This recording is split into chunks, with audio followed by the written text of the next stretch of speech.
Welcome to Paranormal M. How's your day going? Drop your city in the comments. This is my favorite part of the day, sitting down and sharing my paranormal stories with you. Nothing makes me happier than knowing they help you unwind and fall asleep easier. Thank you so much for all your support and for sending in your own paranormal experiences. Don't forget to hit subscribe and turn on the notification bell so you don't miss any new videos. Now, put your headphones on and let's begin. Hi everyone, I'm speaking to you from Thailand. Most of the time, I just type out creepy stories on social media, especially on X, and let people read them in silence. But this one has been sitting in my chest for years. It's not just scary, it's tragic and, in a strange way, unbelievably beautiful. And I really want people outside of Thailand to hear it too. So, in Thailand, we have this famous late-night radio show where ordinary people call in to share true ghost experiences. Some stories sound believable, some sound like they're totally made up, but almost all of them leave you thinking long after the call ends.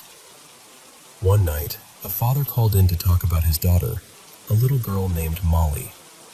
And while I was listening to him, it triggered a memory, an old headline from more than 10 years ago that shook the whole country.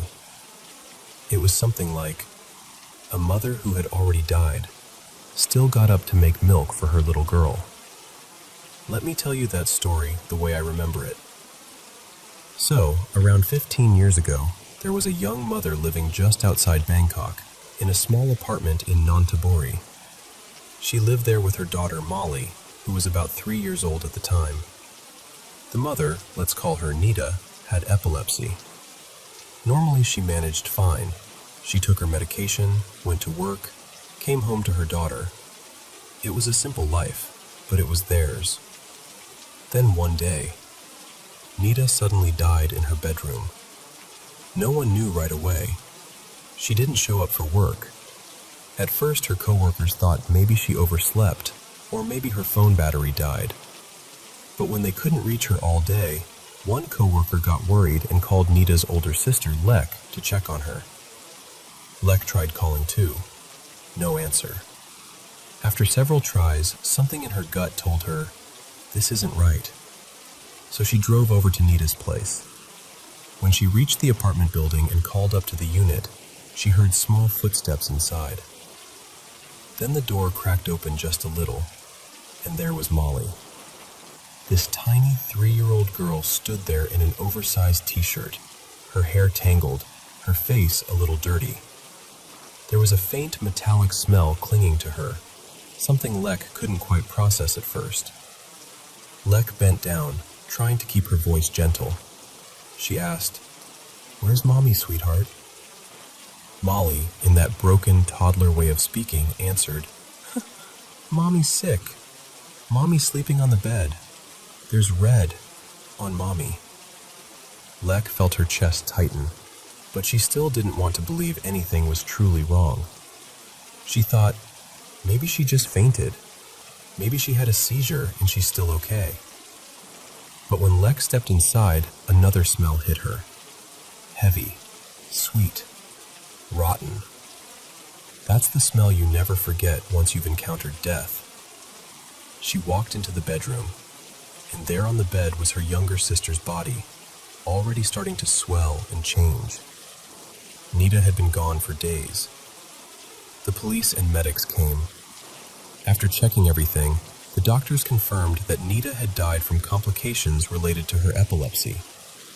It looked like she'd had a seizure alone in the house, and never got back up. At first, everyone was just drowning in grief.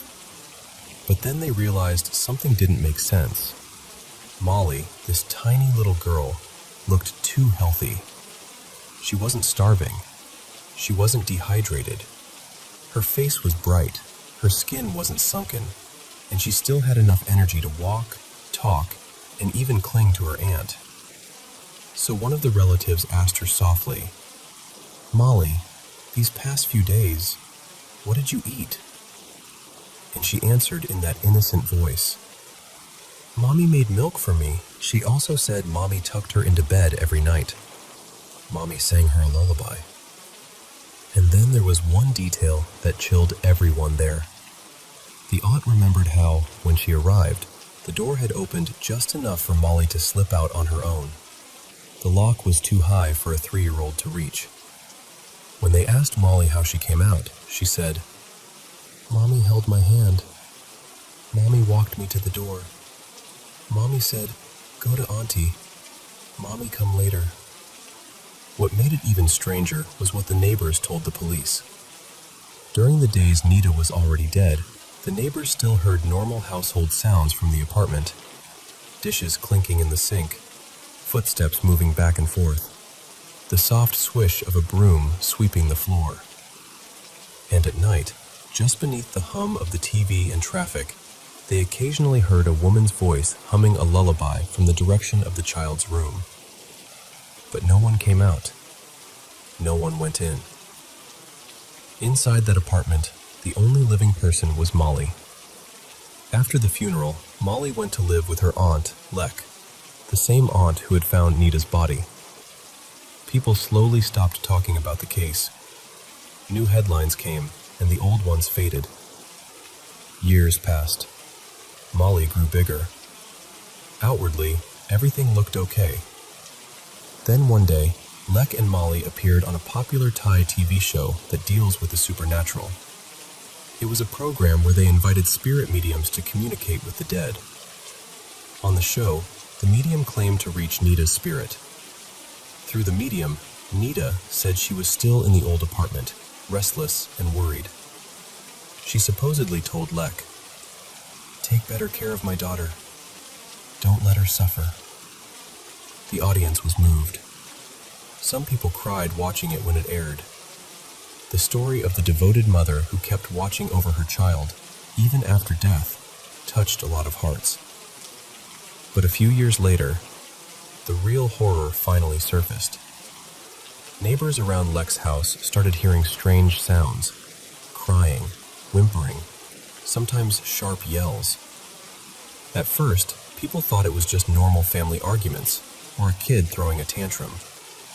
But over time, the sounds became more disturbing. Someone finally called the police. When officers arrived and searched the house, what they found was heartbreaking. Molly was being kept in a dog cage. This girl, who had already lost her mother in such a terrible way, was now living like an animal. She had bruises on her arms and legs, old marks and fresh ones mixed together. The neighbors and authorities learned that Lek had been abusing her for a long time, forcing her to eat her own vomit, locking her outside, hitting her when she cried. The woman who had once told the world she was raising her niece with love had turned into her tormentor. When the news broke, the whole country was stunned. People were furious. How could someone who had seen her sister die and taken in her child do something so cruel? Molly's father, Ton, had been working far away in another province after his wife's death. He had been sending money home and trusting Lek to raise his daughter. The moment he heard what had happened, he rushed back and took Molly into his care. He blamed himself. He admitted he hadn't been around enough. He had trusted too much. He promised he wouldn't leave her again. After Molly moved in with her father, things slowly settled. But Ton started to notice something odd. At night, he would sometimes pass by her room and hear her talking softly, like she was chatting with someone else. Not babbling, talking. Pausing, listening, answering. Sometimes he heard a humming sound too. A gentle lullaby. The kind sung to small children. The same rhythm Nita used to use when Molly was a baby. Ton said on the radio that he had no doubt in his heart. It was Nita. His late wife was still there, guarding their daughter. Then one night, something changed. Ton was sitting downstairs when he heard hurried footsteps on the stairs, then small sobs. He looked up and saw Molly coming down, crying. He ran to her. "What's wrong, Molly? What happened?" She buried her face in his shirt, shaking. After a moment, she looked up at him with red, swollen eyes and said quietly, "Mom's gone." Tun said those 2 words broke him. He held her and didn't know what to say. That night, the house felt painfully silent. No late-night humming, no soft talking through the door, just the sound of the fan and their breathing. From that night onward, he never again heard the lullaby. He never again heard his daughter talking to that unseen someone. And something else changed too. Molly, who used to rush to bed like she had someone waiting for her there, stopped hurrying. She went to sleep like any ordinary child, reluctant some nights, sleepy on others, but whatever invisible presence had been beside her seemed to have finally left. It was as if Nita had stayed until she was sure Molly was safe, loved, and protected. And then, only then, did she allow herself to move on. Today, Molly is a bright young woman. She's in her 20s now. She helps her dad run a small noodle stall in a market. If you saw her laughing with customers, you'd never guess the things she lived through. Sometimes people say they can feel a gentle warmth around their stall, like the atmosphere is just a bit softer. Tun likes to joke that it's because his wife is still checking if he's slicing the pork properly. But deep down, I think he really believes it. And honestly, I do too. I'll never forget this story. It reminds me that love, especially a mother's love, doesn't just stop when the heart stops beating. Sometimes it lingers just long enough to walk a child to the door, to make one last glass of milk, to sing one last lullaby, and to make sure that, in the end, they're truly, finally safe.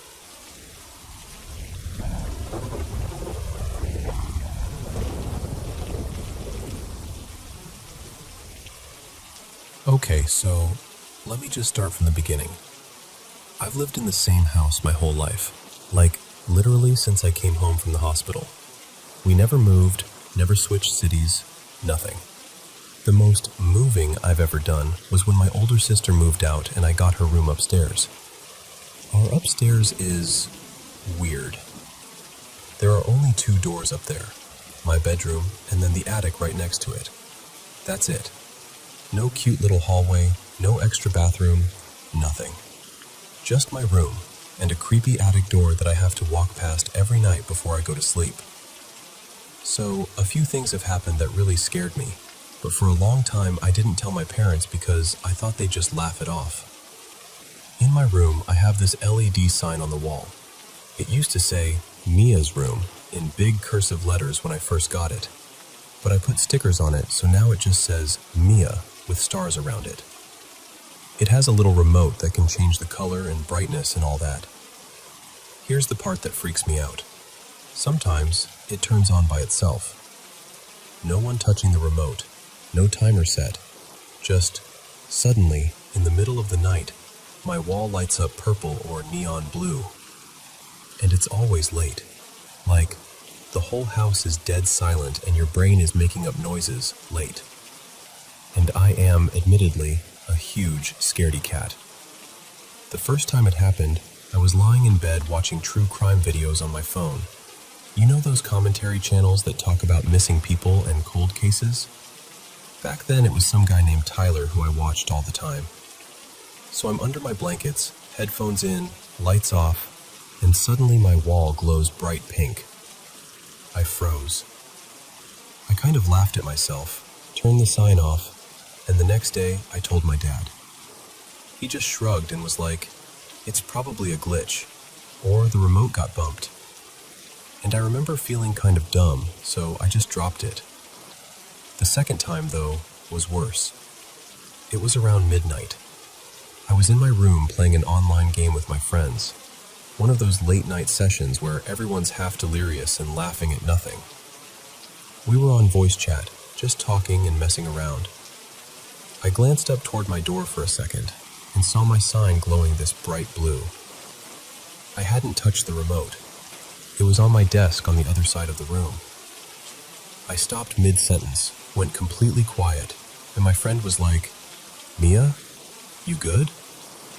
I muted my mic so fast and just started typing, telling them my sign had turned on by itself again. I got up, turned it off, and for the rest of the night I was on edge.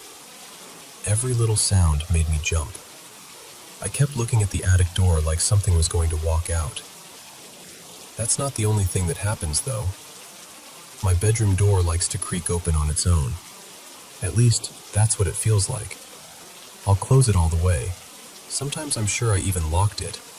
And then later, I'll look up and see it cracked open just enough that I can't tell if someone pushed it or if it just drifted. Every time that happens, my heart just slams in my chest. Because upstairs is just me and that attic. Oh, and then there's my thermostat. So we keep the bedroom thermostat set at 72 degrees. Or we try to. But for some reason, it never stays there. I'll wake up at 6 in the morning for school and it'll say 79. When I get home in the afternoon, it'll be 84 or 85. But those are just the everyday creepy things. The really unsettling stuff. That involves my best friend. I'll call her Rin. Before I tell you the first big story, I need to give you some context. When I was about 4, my mom got pregnant with a baby girl. They were going to name her Rosie. What was kind of special was how our birthdays would have lined up. My birthday is March 24th. Rosie's due date was March 25th. And my older brother, let's call him Owen, has his birthday on March 26th. We thought it would be this cool little birthday chain. But my mom had a miscarriage. It was really hard on everybody. I didn't fully understand it back then, but I remember the mood in the house. The way my mom cried in the kitchen when she thought we couldn't hear her. As I got older, I understood more, and Rosie became this quiet little missing piece in our family. Okay, so, this first story happened before I moved into the upstairs bedroom. Back then, my brother basically lived in our game room. That was where the console was. My parents wouldn't let him keep it in his room, so he'd stay in there late, playing whatever he was obsessed with at the time on his PlayStation.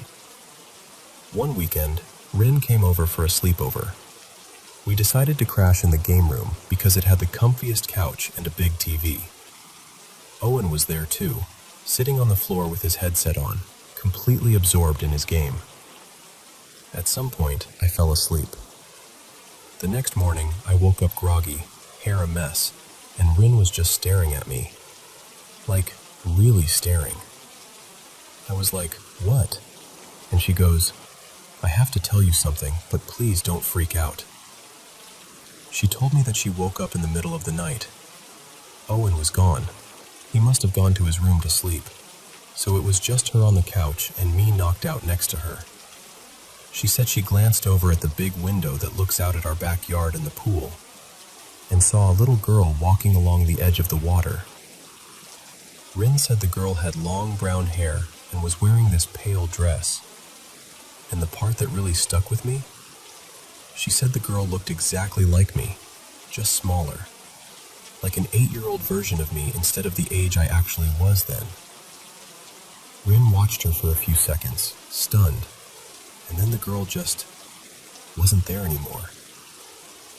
I honestly don't remember exactly how I reacted when she told me. I don't know if she told me right that morning or a bit later, but at some point my brain connected it. Rosie. I don't know if I believe in ghosts, at least not in the movie way, but the idea that maybe my little sister, the one who never got to be born, was still somehow close, watching over us, that kind of lodged itself in my chest and never really left.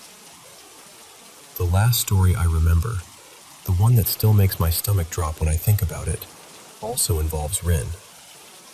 More context time. I have an older cousin, but I grew up calling her my sister. I'll call her Danny. She moved in with my parents when she was about 13, so by the time I was born, she was already living with us. Technically, she's my mom's niece, but to me and Owen, she was just our big sister. Danny is a lot older than us, 12 or 13 years, something like that. So she moved out when we were still pretty young. She had her first kid really early, a little girl, and then later a son. For this story, we're going to talk about her son. I'll call him Eli. Eli's this really sweet kid, very shy, and he loves baseball. He's always wearing some kind of cap, even indoors. Our living room is big and open, which is nice during the day. At night, though, it's a little unnerving because the back wall is basically all windows. If someone were in our backyard, they could just stand there and watch us, and we might not notice right away. I never really liked sleeping down there. I always felt safer upstairs, just me and my creepy attic door. But Rin liked the big couch and the TV, and I wanted her to be happy, so we set up blankets and pillows and fell asleep in the living room. At some point in the night, I woke up. I didn't have my phone nearby, and there was no clock I could see, but something in me was like, it's 2 a.m. You know that feeling when your body just knows it's the middle of the night? The room was dark, but some light was coming in from the street through the blinds, just enough to see shapes. I turned my head toward Rin, and that's when I saw him. There was a tall, shadowy figure standing over her, right next to where she was sleeping. It looked like a teenage boy, taller than both of us, and he was wearing a baseball cap. I couldn't make out a face, just the outline, but it was so clear.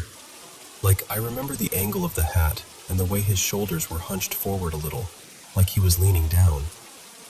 For a second I thought I was still dreaming, but the fear felt way too real. My heart was pounding, my mouth went dry, and I just stared. Then the shadow turned its head toward me. The moment we made eye contact, if you can even call it that, it vanished. Just gone. No footsteps, no fading away. 1 second it was there, the next second there was nothing but the couch and Rin sleeping. I lay there for a long time, frozen, trying to decide if I should wake her up or not.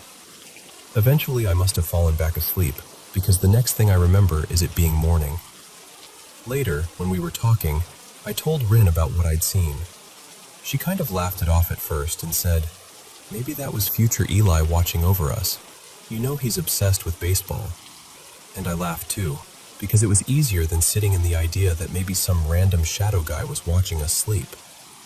I tried to convince myself it was just a dream, or that my eyes were messing with me in the dark. But the image never really left my mind. Then, this last summer, about 3 years after that happened, we were in my pool just hanging out, talking about spooky stuff for fun. I brought the story up again. At first, Rin was smiling, kind of swimming around, and then I told her, hey, remember that night in the living room when I saw that tall shadow in the baseball cap? Her whole expression changed. She went from playful to terrified in a second. She told me that she had read or watched something about people seeing tall, shadowy figures at night, especially ones that stand at the side of the bed and watch people sleep. She said it really freaked her out and that she hates thinking about it. I didn't want to make her more scared, so I laughed and said, I'm totally kidding. I was just messing with you. I probably imagined it. But I wasn't joking. I can still see that outline if I think about it too long. I can still feel that heavy, electric fear in my chest. And sometimes, when my sign randomly turns on at 1 in the morning, or my door creaks open when I know I closed it, or my thermostat is way higher than it should be, I catch myself wondering who or what is actually sharing this house with me.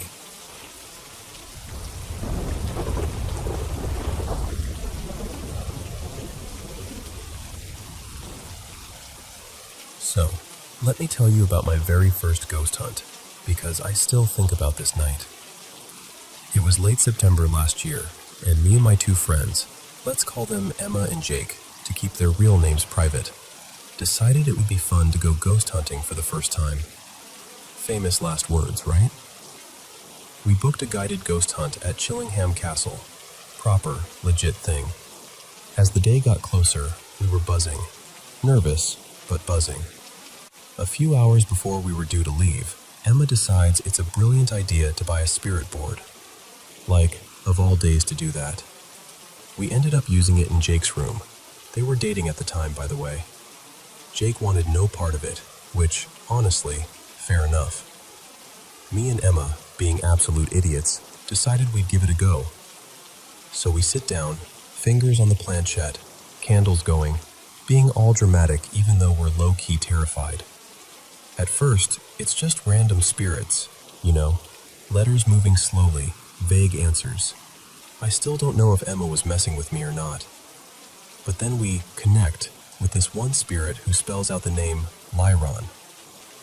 Now this is where it starts to get weird. We're asking basic questions, and through the board, Lyron tells us he's a demon. I'm sat there like, yeah, alright mate, because I don't fully believe in that kind of thing. While we're still talking to it, I quickly look up the name on my phone. Nothing useful comes up. No demon mythology, no creepy legends, just nothing. Which somehow made it creepier. Eventually we say goodbye, close the session properly, all the stuff you're supposed to do, and put the board away. I kind of laugh it off like, that was dumb but fun. But I remember this weird, heavy feeling in the room once we'd finished, like the air had changed. Fast forward a bit, and it's time to drive to Chillingham Castle. We set off at about 9:30 p.m. It's dark, the roads are windy, and with the way Jake was driving, I genuinely thought that if anything was going to kill us that night, it would be him and not a ghost. We finally get there, park up, and meet the rest of the group. There's maybe about 12 other people plus the guide, so not massive, but enough that you feel a bit safer, The guide comes in, introduces himself, explains the rules, shows us the equipment, rods, spirit boxes, music box, all that stuff, and talks about some of the spirits that are said to roam the castle. My heart is already going, but I'm trying to act cool. Then we head into our first investigation. Because the original basement was shut off for safety reasons, they'd recreated a sort of basement setup in a different room on the ground floor. Low lighting, stone walls, props. It had that proper eerie cellar vibe. We were given dowsing rods to hold. Now, I'm not going to lie, my hands were shaking. All three of us were standing near the entrance side of the room, kind of huddled together. The guide turned off the lights, and the room dropped into this heavy darkness. He started asking questions, and slowly, the rods began to move. Left, right, crossing over. You could hear people gasping every so often. I was trying not to overthink it, like, it's just my hands, it's just nerves. But the scariest part for me was the door. For some reason, I could not stop looking at it. It was like someone was standing right next to me, just off to the side, by that door. Every time my eyes drifted away, I felt this pull to look back at it. Then I started hearing voices, very faint, like whispering or quiet talking, coming from near the door. At first, I thought I was imagining it, but then Emma leans over and whispers, "Are you hearing that too?" And my stomach just dropped. I remember thinking, okay, that was cool, and absolutely terrifying. After that, we moved on to the second investigation. This time, we were the first ones into the room. I'm pretty sure the guide said it was connected to King James. Maybe the King's Chamber or something like that. Anyway, we walk in and there's a big wooden table with 6 chairs around it, a statue off to one side, and a back room beyond an open doorway. I'm looking around, taking it all in, when I feel Jake nudge me. He leans in and whispers, "Did you see that?" I hadn't. I was facing the other way. But both he and Emma swear they saw a hand pull back from the statue. Just a pale hand, moving away like someone had been resting it there. I didn't see it myself, so I can't say if it was real. But they were properly freaked out. And I know them well enough to know when they're joking and when they're not. They were not joking. For this investigation, we used the spirit box with the Estes method, and one of those music boxes that plays when something moves in front of it. We took turns with the Estes method, blindfolded, headphones on, only hearing the spirit box while everyone else asks questions. For the first 5-10 minutes, it was normal, I guess. A few random words that sometimes lined up with what was being asked. Then Emma takes her turn again with the spirit box. She's barely had the headphones on for 10 seconds when she says, clear as anything, demon. And the whole table just goes quiet. Now, there is said to be a malevolent spirit at the castle, called Tim or Timothy. The guide had mentioned him earlier, but said he was usually on a different floor, not up where we were.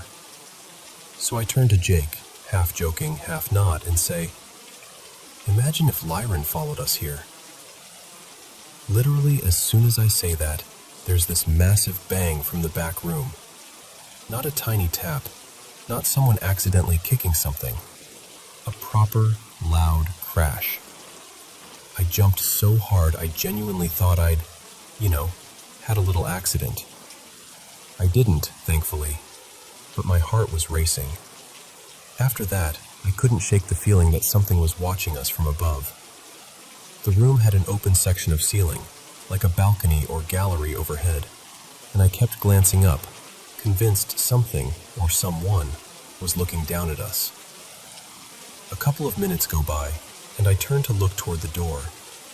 That's when I see her. A shadow, clear as day. The outline of a woman in what looked like a dress, gliding across, maybe 5 feet in front of me. Not a trick of the light, not just a flicker. A full, solid shadow moving right across my line of sight. The guide saw it too. It wasn't him. He was behind me, about 7 or 8 feet away, sitting on a box that creaked every time he shifted his weight. I didn't hear it move, and when I glanced back, he was still in the same place.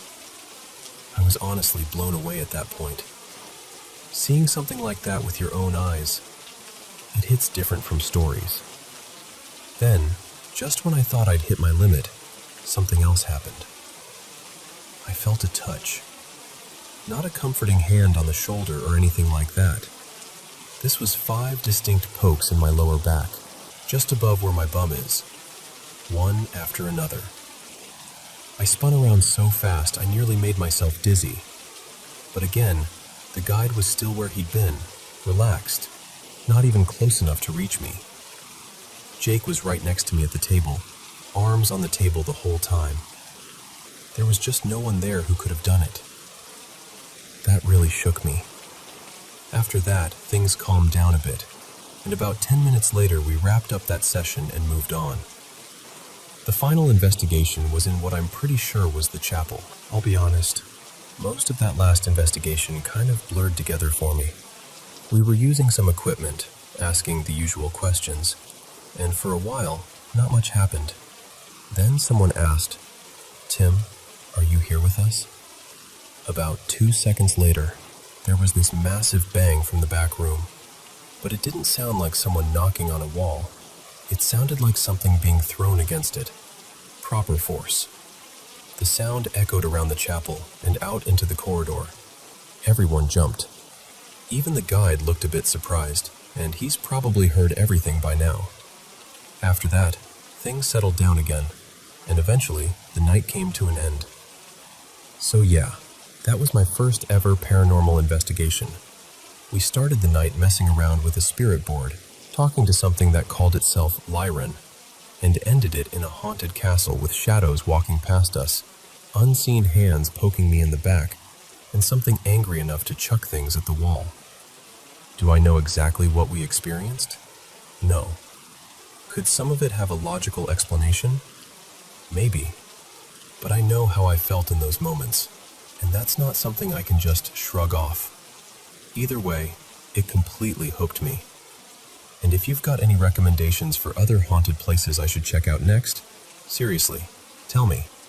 I'll look into them. Even if a tiny part of me is wondering whether Lyran's still keeping an eye on where I go.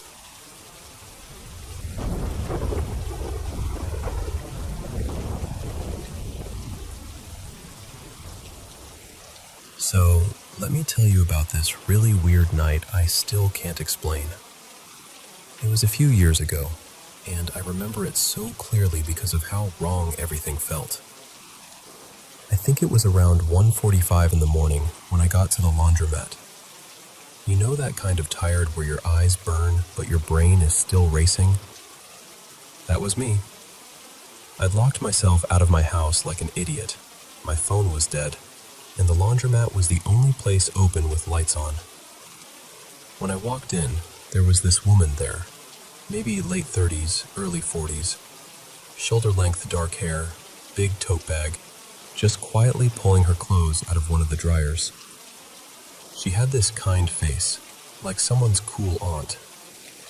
I kind of hovered for a second, then said, "Excuse me, I'm really sorry to bother you, but my phone died and I'm locked out. Is there any way I could borrow your phone to call my parents?"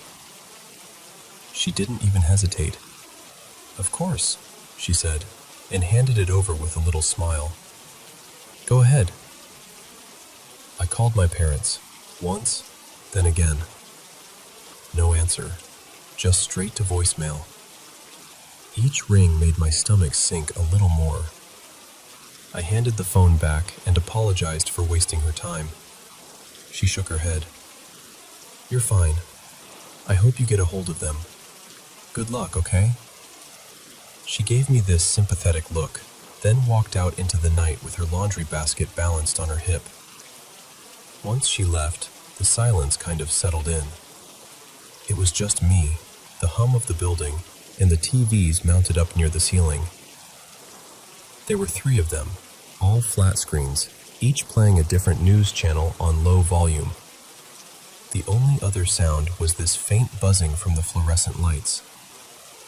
I sat down in one of those hard plastic chairs against the wall, thinking I'd just rest my eyes. I started nodding off, drifting in and out of sleep for maybe, 45 minutes? An hour? My sense of time got fuzzy. At some point, though, I woke up with this sudden heavy feeling in my chest. Not like a physical pain, more like dread. No reason for it. Nothing had changed, really. Same TVs, same empty room. But something felt off. I remember looking up at the screens. Each TV had a different anchor, different graphics, different headlines. But as I watched, it was like my brain stopped believing it. I started thinking, this is all fake. None of this is real. And then, it got stranger. The anchors on each channel were talking, but their words started to line up in this creepy way. Not exactly the same sentences, but the rhythm of their speech, the way their mouths moved. It all seemed synchronized, like they were rehearsing the same script. My ears were ringing a little, and the sound of their voices blended into this eerie, almost robotic murmur. I remember my heart pounding, my palms sweating, and this thought just screaming in my head. Something is wrong. Something is really wrong. That's when I panicked. I grabbed my jacket and decided I needed to get out of there. The second I stepped outside, it hit me how cold it was. The air felt sharper than it had when I arrived. And the parking lot, this is what really unnerved me, was completely empty. When I first got there, there had been cars scattered around, some lights on in the distance, that normal late-night vibe. But now, nothing. No cars, no people, no sound except the wind. Just this big, open, dark lot, and then I heard it. The sound of a car turning into the lot behind me. You know how your body just instinctively tenses up sometimes? I froze and turned around. An old station wagon, like something straight out of the late 80s or early 90s, rolled up and stopped in front of the laundromat. The paint was this faded green, and one of the headlights looked dimmer than the other. The engine cut off, and after a second, the passenger door opened. A guy stepped out. He looked maybe mid-20s. He was holding a small laundry basket tucked under one arm. He had on light blue jeans, a red and black plaid shirt, and these worn-out sneakers that looked like old Converse or something similar. His hair was kind of messy, like he'd just rolled out of bed. What got me, though, was his whole vibe. He didn't glance around, didn't say goodbye, didn't acknowledge whoever was driving. He just shut the door behind him and walked straight toward the laundromat entrance, eyes forward. No hesitation, no looking back. The moment he closed the door behind him, the station wagon pulled off. No pause, just pulled out and disappeared down the street. I stood there for a second, hugging myself against the cold, and then I thought, okay, maybe I can borrow his phone. Maybe his parents will actually pick up at 3 a.m., you know? So I turned around and went back into the laundromat. Inside, the TVs were still on, the news still playing. But the place was completely silent. No dryers spinning, no washing machines running, nothing. Just the soft drone of the anchor's voices and the hum of the lights. I looked around for the guy. No sign of him. No station wagon guy, no laundry basket, no open washer, no scattered clothes. Nothing. I thought, maybe he went straight to the bathroom.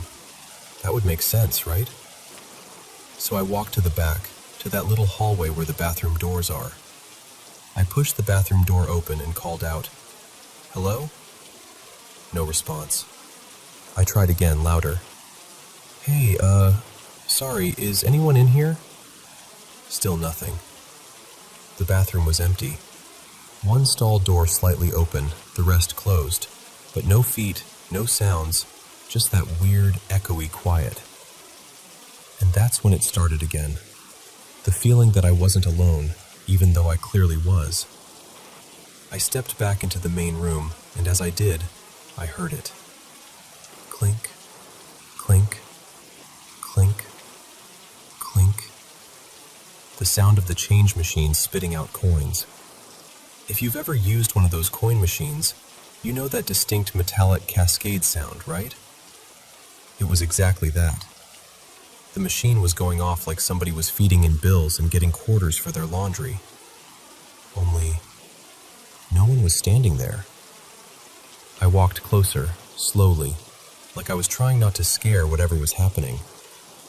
The machine kept making the noise, that steady rhythm of coins dropping into the tray.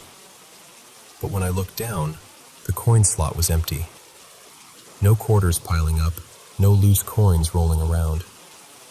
Just the sound, coming from nowhere.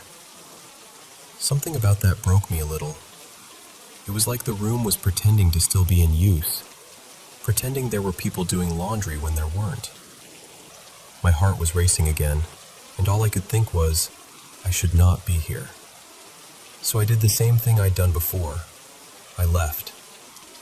But this time, when I pushed open the door and stepped outside, everything was different again.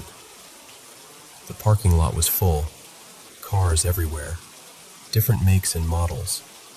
A couple of people walking toward the entrance, someone else slamming their trunk shut, the distant sound of music from a car radio. It looked exactly like it had when I first arrived, like that empty, silent version of the lot had never existed. I didn't even try to make sense of it. I just started walking.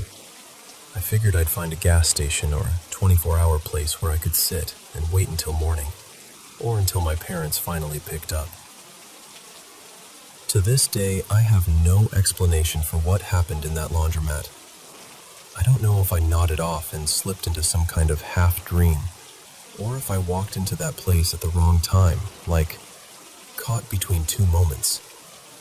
I don't know who that woman was who lent me her phone, or where the station wagon guy really went. All I know is that the fear I felt was real. The emptiness, the strange, fake feeling of the news, the sound of coins that never appeared. Those details are burned into my memory. And even now, when I pass by a laundromat late at night, part of me wonders, was that just a tired brain playing tricks on me? Or did I step into something I wasn't supposed to see?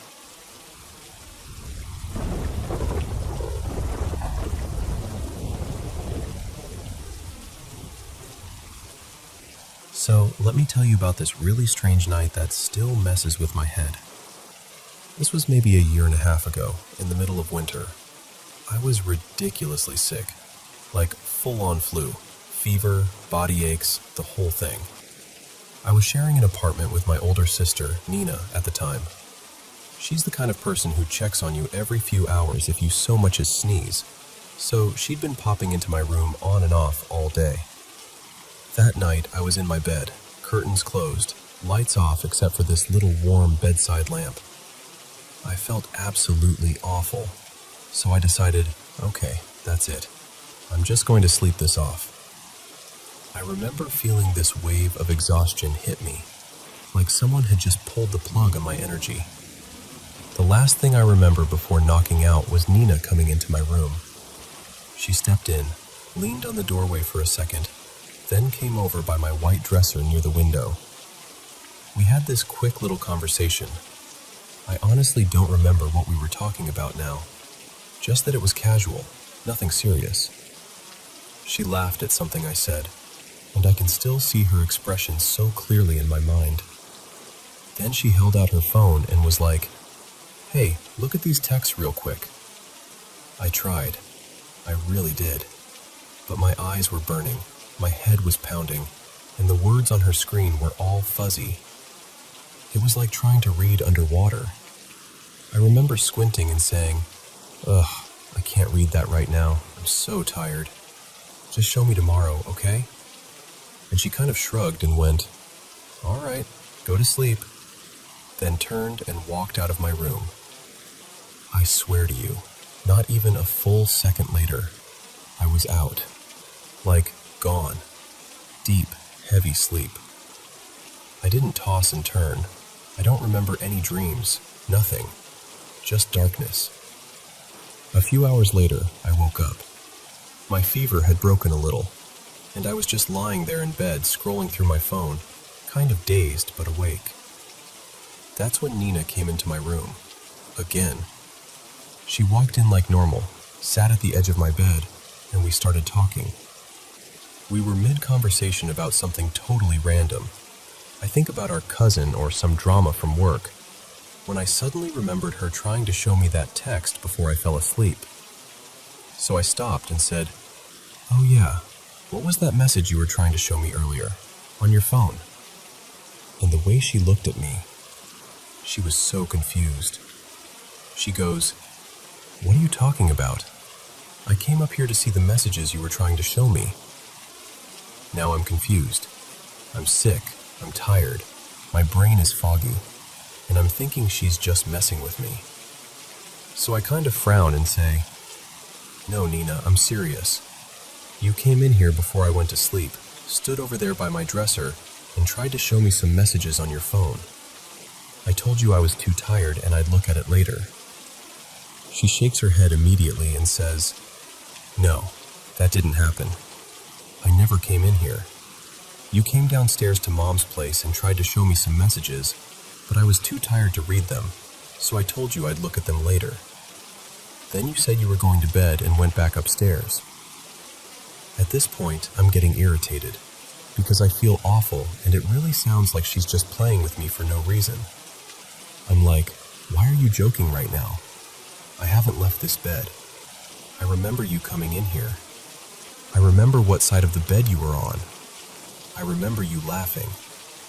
I couldn't read your screen because I was exhausted. I did not go anywhere." And she's just staring at me, dead serious, saying, "I'm not joking. I was at Mom's. You came down to see me." So now we're both confused and a little worked up. I'm insisting, "You came into my room." And she's insisting, "You came downstairs." Finally, I say, "Okay, you know what? Let's ask Mom." So I drag myself out of bed, still weak, still sick, and we both go downstairs to my mom's apartment. My mom opens the door, all casual, like nothing is weird. I ask her, "Hey, was Nina down here with you earlier? Or did she come upstairs to my room before I fell asleep?" My mom nods and says, "Yeah, Nina was here. She was sleeping in the back room for a while." You came down earlier, remember? You tried to show her something on your phone, but she was too tired to look at it. So you said you were going back to bed. Me and Nina just look at each other. That moment was silent. Just this weird, heavy pause. I could tell from her face she was thinking the exact same thing I was. How can we both remember the same situation, but from opposite sides? She finally says, kind of quietly, I told you, I never came upstairs to your room. And I'm standing there like, I know what I experienced. I know I was awake. I remember you standing by my dresser. I remember your voice, your laugh, the way you held your phone out to me. I remember the angle of the light in the room. I wasn't dreaming. I wasn't drunk. I was just sick and exhausted. But I was awake. And she says, with the same conviction, well, I remember sitting on Mom's bed and you standing in the doorway, trying to show me your messages. I remember being too tired to focus on the screen. I remember your exact tone when you said you'd just show me later. Our stories match, but flipped. Same phone. Same, I'm too tired to read it, I'll check later. Same feeling of exhaustion. Same kind of casual, sleepy conversation. Just completely reversed. To this day, if you ask us separately, we will both swear on our lives that our version is what really happened. I will tell you with my whole chest, she came into my room. She'll tell you with the same energy, I went downstairs to hers. And here's the thing. This isn't even the first weird thing that's happened between us. There have been other moments, even stranger, where reality just doesn't line up the way it's supposed to. I don't know if it was some kind of glitch, a crossed wire in both our memories, overlapping timelines, or something our brains did because we were both exhausted. All I know is, I wasn't dreaming, and neither was she. We were both absolutely sure we were fully awake, in two completely different places, having what feels like the same conversation from opposite sides. And honestly, I still have no idea how to make sense of that.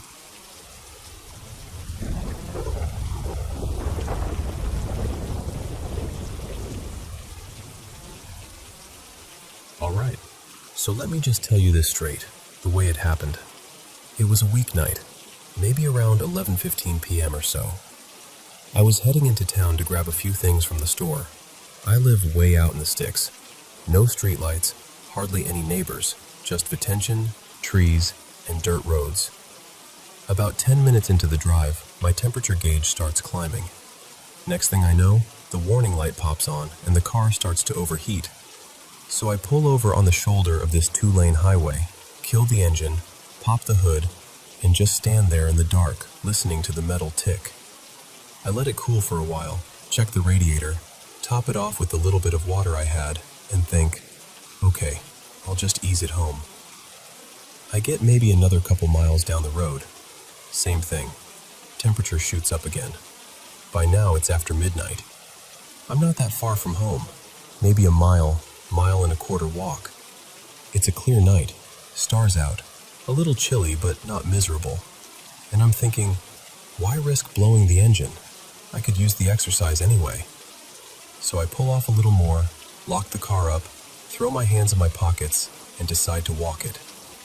The road I live off of is this rough mountain back road. Not paved, mostly packed dirt and gravel, ruts everywhere. I walk along the highway first, then turn onto my road. There's just enough moonlight that my eyes adjust. I don't even bother with my phone flashlight. I'm moving at a pretty good pace, just wanting to get home and crawl into bed. So I'm about 2/3 of the way down my road, and on my left there's this long split-rail wooden fence and a gravel driveway that leads to one of the neighbors' places. I'm walking, minding my own business, when I hear something. Faint footsteps on gravel. Crunch, crunch. Very soft, but clear. Out of the corner of my eye, I see something coming up that driveway toward the road. And my first thought is not ghost or paranormal or anything like that.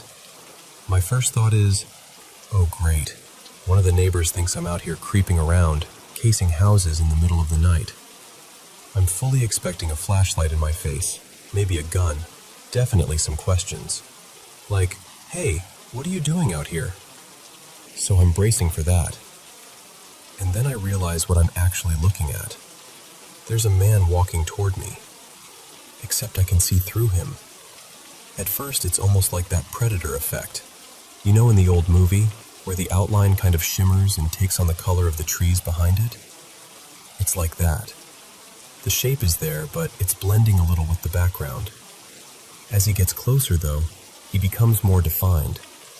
He looks like a solid guy, little broader build than me, around my height.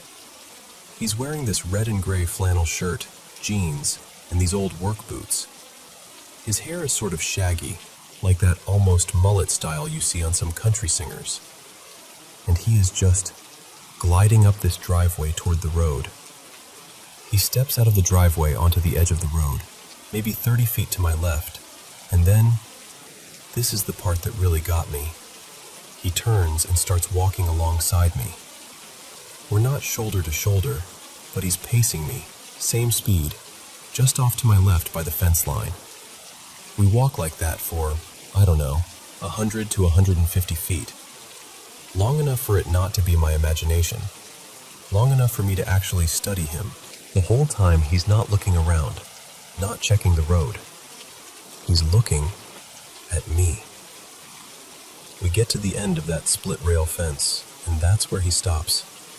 He slows, turns toward the fence, and just rests one arm up on the top rail, like someone leaning on a bar, and he keeps his eyes locked on me. I don't say a word. I don't wave. I don't break stride. I just keep walking, every hair on my head and neck standing straight up. My brain is going, nope, nope, nope, this is not happening. But my eyes are saying, oh yeah, it is. I wanted so badly to look back, but I was terrified that if I did, he'd be closer, or something would be different. So I just face forward and keep walking, repeating in my head, what the hell was that? What did I just see? Did that really happen? Over and over. It's not even pure fear at first. It's disbelief. Like my whole understanding of what's real just got nudged sideways. As I get closer to my house, the feeling changes. It goes from disbelief to this really deep uneasiness. It's creeping me out more with every step, because now I'm replaying it. The way he came deliberately down that driveway. The way he walked beside me like he'd come out just to meet me on the road. That sad look on his face. And it was sad. That's the part that sticks with me the most. He didn't look angry or threatening. He looked like he wanted to say something, like he had something important he needed to tell me, but couldn't get the words out. I finally get home, lock the door maybe a little faster than usual, and I don't sleep great that night. Just keep hearing gravel footsteps in my head. Next morning, I'm in the kitchen, making coffee and trying to act normal, but it's eating at me. So I tell my dad, his name's Mark, what happened. I say, look, I know this is going to sound crazy, but I need to tell you about something I saw last night on the road. Now, I've always been open to the idea of UFOs, aliens, all that. I figured the universe is big. Who knows what's out there? But ghosts? Spirits? I've always thought that stuff was just stories. Fun for movies, but not real life. So I'm telling my dad this whole thing, expecting him to just kind of nod and chalk it up to headlights or my eyes playing tricks on me. And yeah, he's got that skeptical look at first. But then he stops me and asks, okay, exactly where did this happen? And I say, you know that long split rail fence on the left? The one by that gravel driveway before our place? Right there. And I watch his whole expression change. He goes quiet for a second and then says, you remember I told you about that neighbor down there? The one who, passed away in his house? That's the driveway. It hits me all at once. I remember him mentioning, about a year before I moved back in, that a guy who lived down that drive had taken his own life. We didn't know him well, just a quiet neighbor who kept to himself most of the time. And I'm standing there in the kitchen with my coffee, and suddenly I've got tears in my eyes. The goosebumps come back, full force. My whole body feels electric. Because now it's not just a weird figure on a dark road. It's possibly someone. A real person. Someone whose house I walk past all the time without thinking. Up until that night, I would have told you, with total confidence, that all paranormal stuff was nonsense. Just stories people tell. But I swear to you, with my whole chest, I saw a man. I saw him like I'm seeing this room right now. And at the same time, I saw through him. I wasn't drunk. I wasn't high. I was just tired and trying to get home because my stupid car overheated. And then, that happened. Part of me hopes I never see anything like that again. And another part of me, the part that keeps thinking about his face, wonders what he was trying to say, and if he'll ever try to say it again.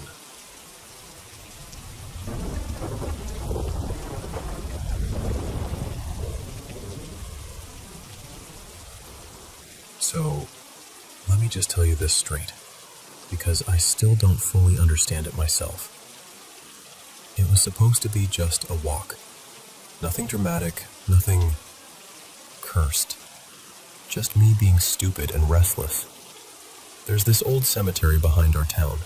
You know the kind. Forgotten, overgrown. The kind adults warn kids about for no real reason.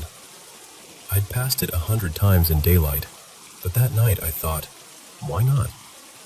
It was close to midnight, the sky was heavy, and the air smelled like wet leaves and iron. The gate was half off its hinges. When I pushed it, it didn't just creak, it screamed. I swear that sound went straight into my teeth. I stepped through, and as soon as both my feet were inside, the gate slammed shut behind me. I didn't touch it. I just stood there for a second, heart pounding, telling myself it was the wind. You do that too, right? Immediately try to rationalize stuff so you don't freak out. My phone flashlight was the only thing cutting through the fog. The graves were everywhere, some leaning, some sunk into the earth, some cracked open like something had climbed out long ago and never bothered to clean up. Then I saw it, a shape, a figure, standing between two crooked gravestones. Tall, too still. You know when your brain tries to pretend something is a tree or a statue just so you don't panic? That's what I did. I squinted into the fog and whispered, "Hey, you okay?" No answer. My flashlight flickered once, twice, and then cut out completely. Everything went black, and in that darkness, right next to my ear, so close I could feel the warmth of it, I heard breathing. Slow, wet, like whoever it was had just run a long way and was trying not to let me hear. I froze. I didn't move, didn't turn around.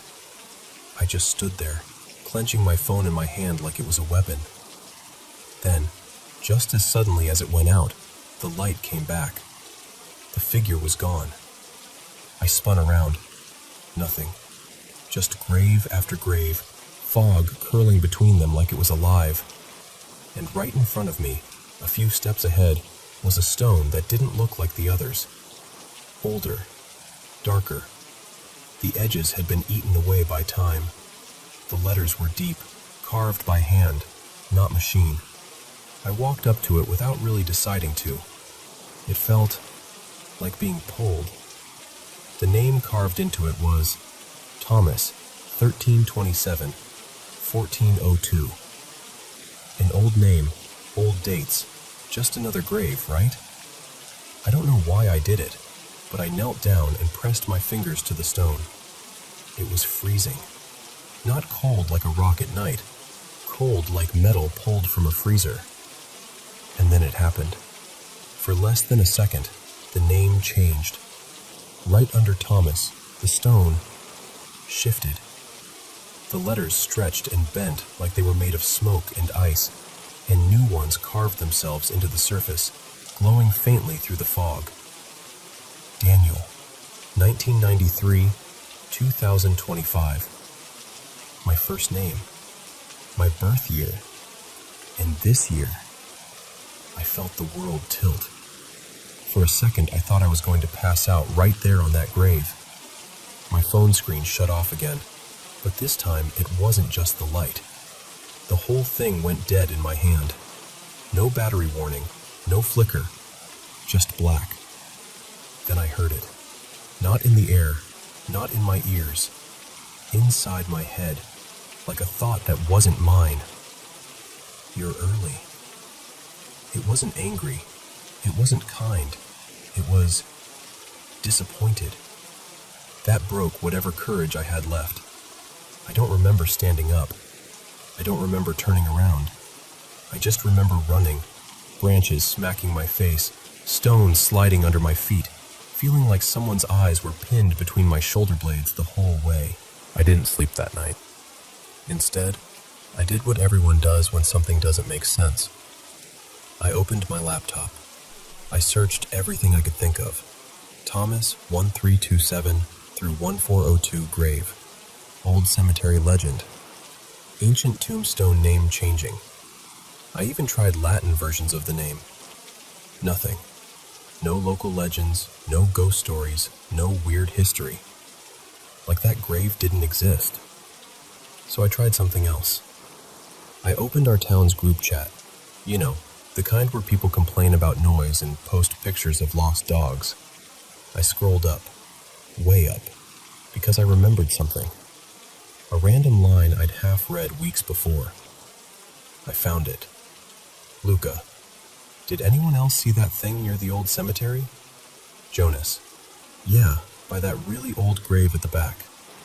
Mira, the one with the name Thomas? I stared at the messages, and my whole body went cold. They were dated from a month ago. I'd seen them then and just kept scrolling. I thought they were joking. Right under those messages was another one. No name, no profile picture. Just a gray circle and a blank display name. It said, "Those who see me don't stop at the first time." As I read it, my phone glitched. The screen froze, turned white, then black. It restarted on its own. When it finally came back on, I went straight to the chat. The messages were gone. Not just that one. The whole section of the conversation. Like someone had highlighted those lines and hit delete on reality. 3 days passed. I told myself I wasn't going back. That I wasn't that stupid. That whatever I saw, whatever I heard, it was probably my brain trying to freak me out.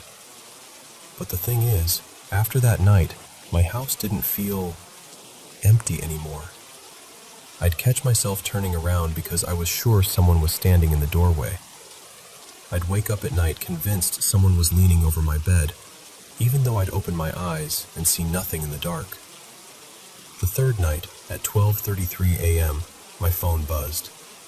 One message, from a blank account. Same gray circle as before. I grabbed the phone instantly, but the notification vanished before I could tap it. No new chat. No new message. Just this cold, heavy feeling in my chest. On the fourth day, I couldn't take it anymore. I went back. The sky was clearer this time, the moon sharp and thin. The gate didn't scream. It swung open quietly, like it had been waiting for me. I walked straight to where I remembered the old grave. Except, it wasn't there. The patch of earth was disturbed, like something had been dug up in a hurry and then half-heartedly filled back in. No stone, no name. Just a metal stake hammered into the ground. One word scratched into it. Not engraved, scratched, like with a knife or a nail. Remember. I just stood there, mouth dry, heart racing. And then I heard it. Footsteps behind me. Slow, dragging, like bare feet on wet grass. I turned around. It was there. The figure I'd seen before, except closer now. Too close. It wasn't just a shadow this time.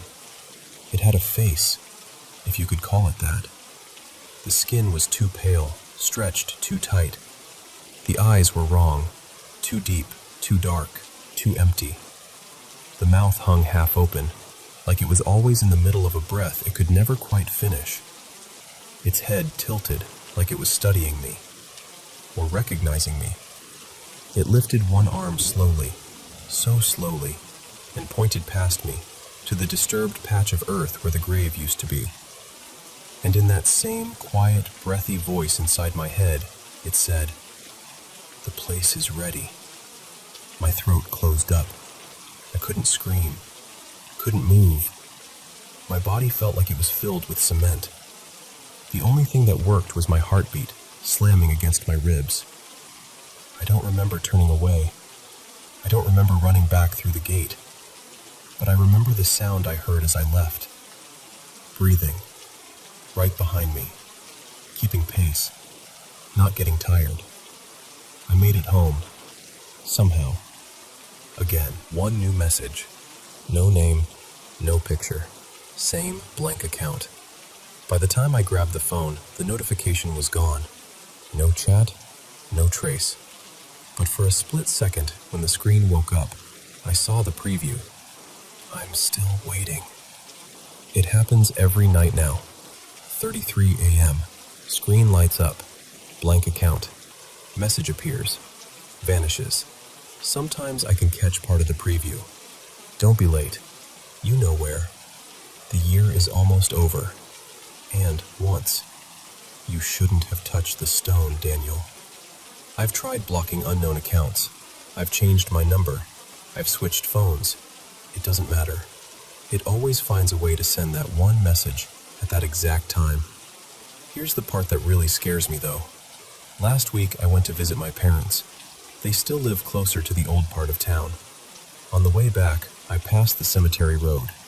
I told myself I wouldn't look, that I'd just keep walking, eyes forward, pretend the place wasn't there. But I did look. Just once. There's a new headstone near the back now. Smooth, pale stone, clean and recent, like it's waiting for fresh letters. No name on it. Not yet. But right in front of it, sticking out of the earth, is that same metal stake. The word has changed. It doesn't say remember anymore. Now it says already yours. So this is why I'm telling you all of this. Not to get you to feel sorry for me or to make you believe in ghosts. Honestly, I don't care if you believe me. I just need you to listen. If you're ever traveling and you end up in some old European town with a forgotten cemetery at the edge of it, and you're bored or curious or trying to impress someone, if you walk among the older graves and you find a stone that reads Thomas, 1327 to 1402, don't touch it. Don't kneel down. Don't trace the letters. Don't even say the name out loud. Because if you do, if you give it your attention, you won't just remember the grave. You'll start hearing the breathing too.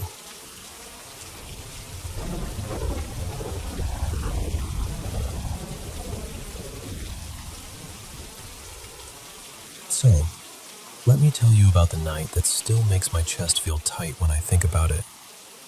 It was my second year at Northbridge University, and the rumor going around campus was that if you visited the old hillside cemetery after midnight, you wouldn't come back with the same number of people you went in with.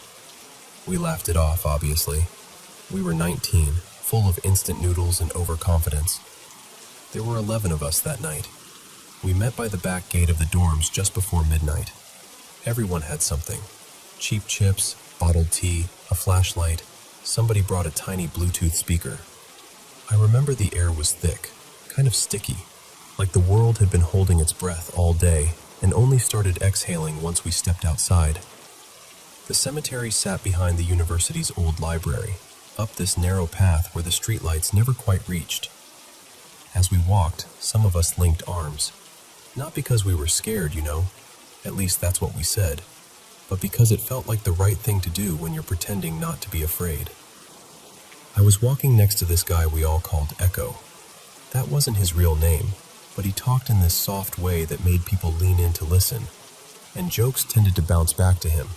So, Echo stuck. Anyway, the sky was cloudy, but it wasn't foggy at first. That came later. We slipped through the old iron gate, half open, like it had been waiting for us. The stone path was cracked, weeds pushing through. Some headstones were leaning, some broken. The whole place had this feeling, like it remembered more than it should. Someone in the back started humming a childish ghost song, and we all shushed them. It was just us, but it didn't feel like just us. Not long after we stepped in, the weather shifted. You know when it gets cold so suddenly that your skin prickles before your brain catches up? It was like that. The wind picked up, sharp and fast, and this fine, cold drizzle started falling. Needles on our cheeks, on our hands. Then, out of nowhere, snow started mixing with the rain. In the middle of late autumn. Tiny white flakes swirling in the beam of our flashlight. We all kind of laughed it off. Wow, weird timing, right? But I could feel the way everyone's shoulders tensed. And then it happened. One of the girls up front let out this raw, honest scream. We spun around, lights swinging over tombstones and grass, and she was just standing there, shaking, pointing at the space next to her. "I was holding his arm," she said. "I was holding his arm." The space beside her was empty. Echo, who had been right next to her a second before, was gone. At first, we thought he'd jumped behind a gravestone as a joke. It would have been exactly the kind of stupid prank someone would pull, right? So we called his name. We laughed a little too loudly. "Okay, Echo, come on. Not funny. You can come out." Nothing. That's when someone said, "Let's count, just to be sure." So we lined up as best we could in that uneven, wet ground, and one of the guys started counting, tapping each shoulder as the flashlight beam passed over our faces.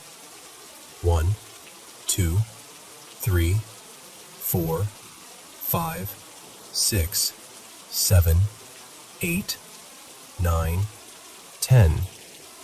He frowned. "Wait, there were 11 of us," I said. "Count again," someone muttered. We did, but this time something felt wrong.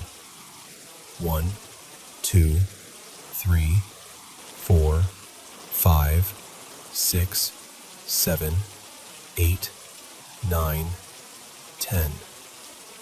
Still 10. Echo was missing, but it didn't feel like we were one short. It felt even, like the group had sealed itself at 10 and refused to admit he was gone. Everyone told her she was being creepy, but nobody told her she was wrong.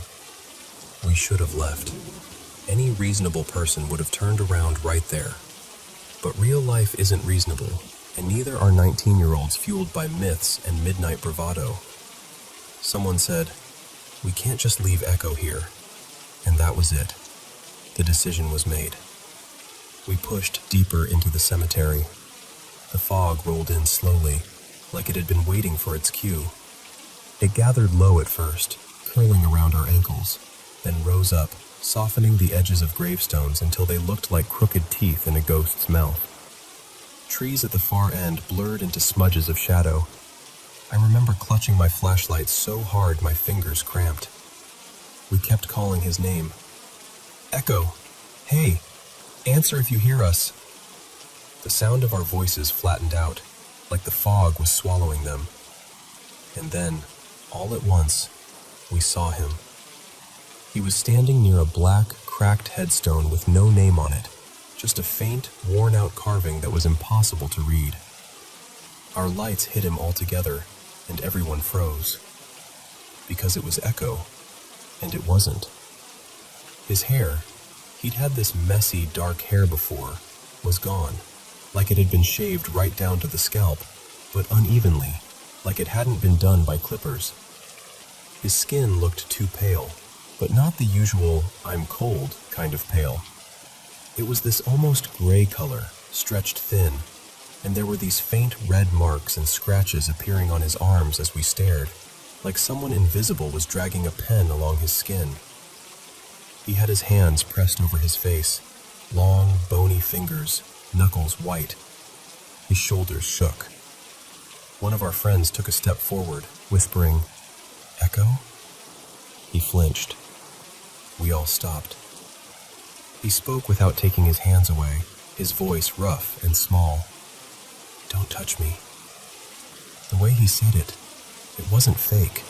It wasn't a joke.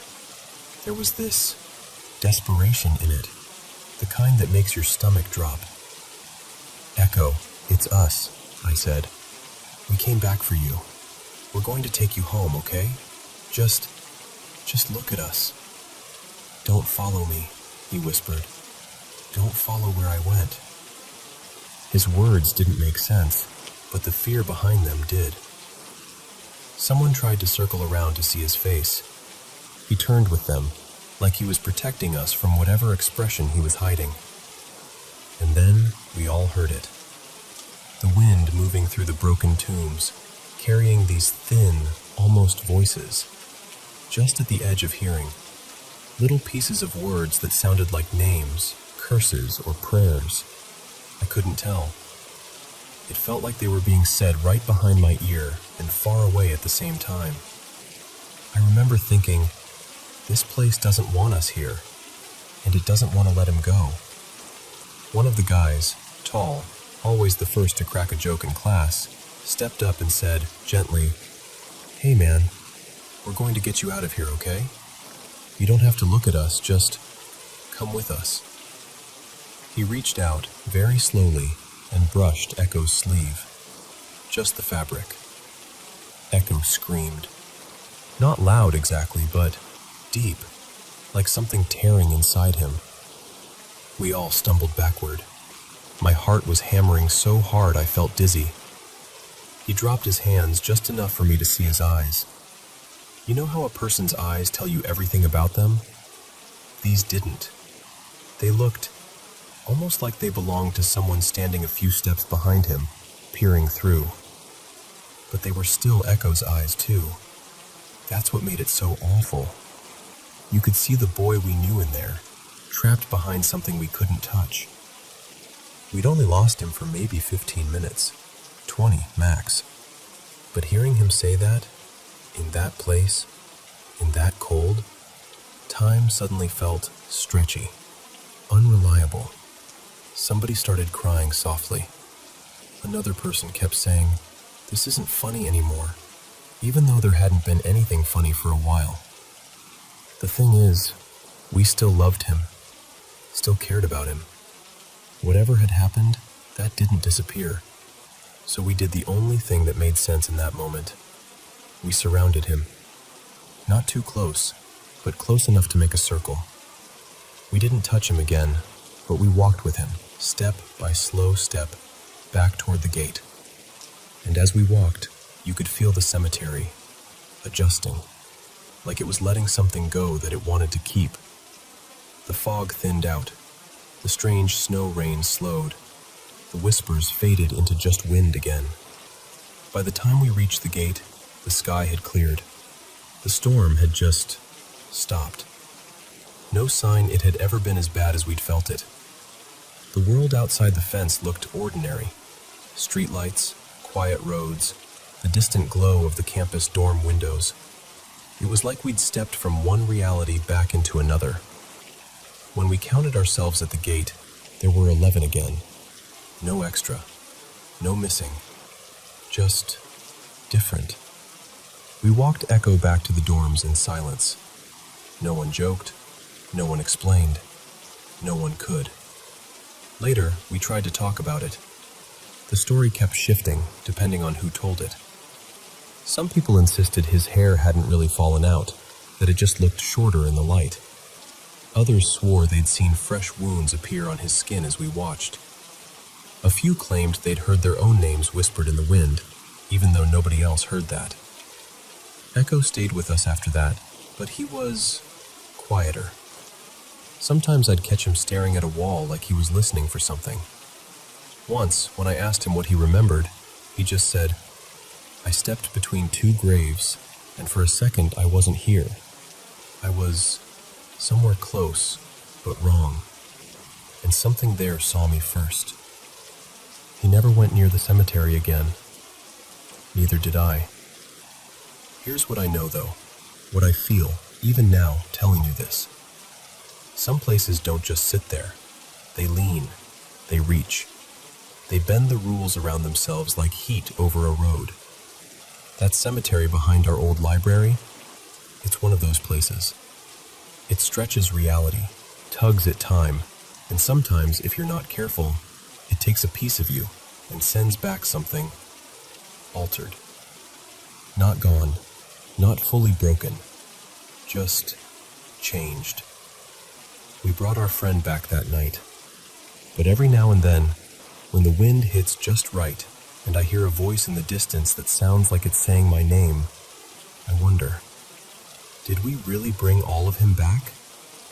Or did some part of him stay there, standing by that nameless stone, listening to the whispers, while something else slipped into his place and learned how to say, "Don't touch me, don't follow me, not where I went."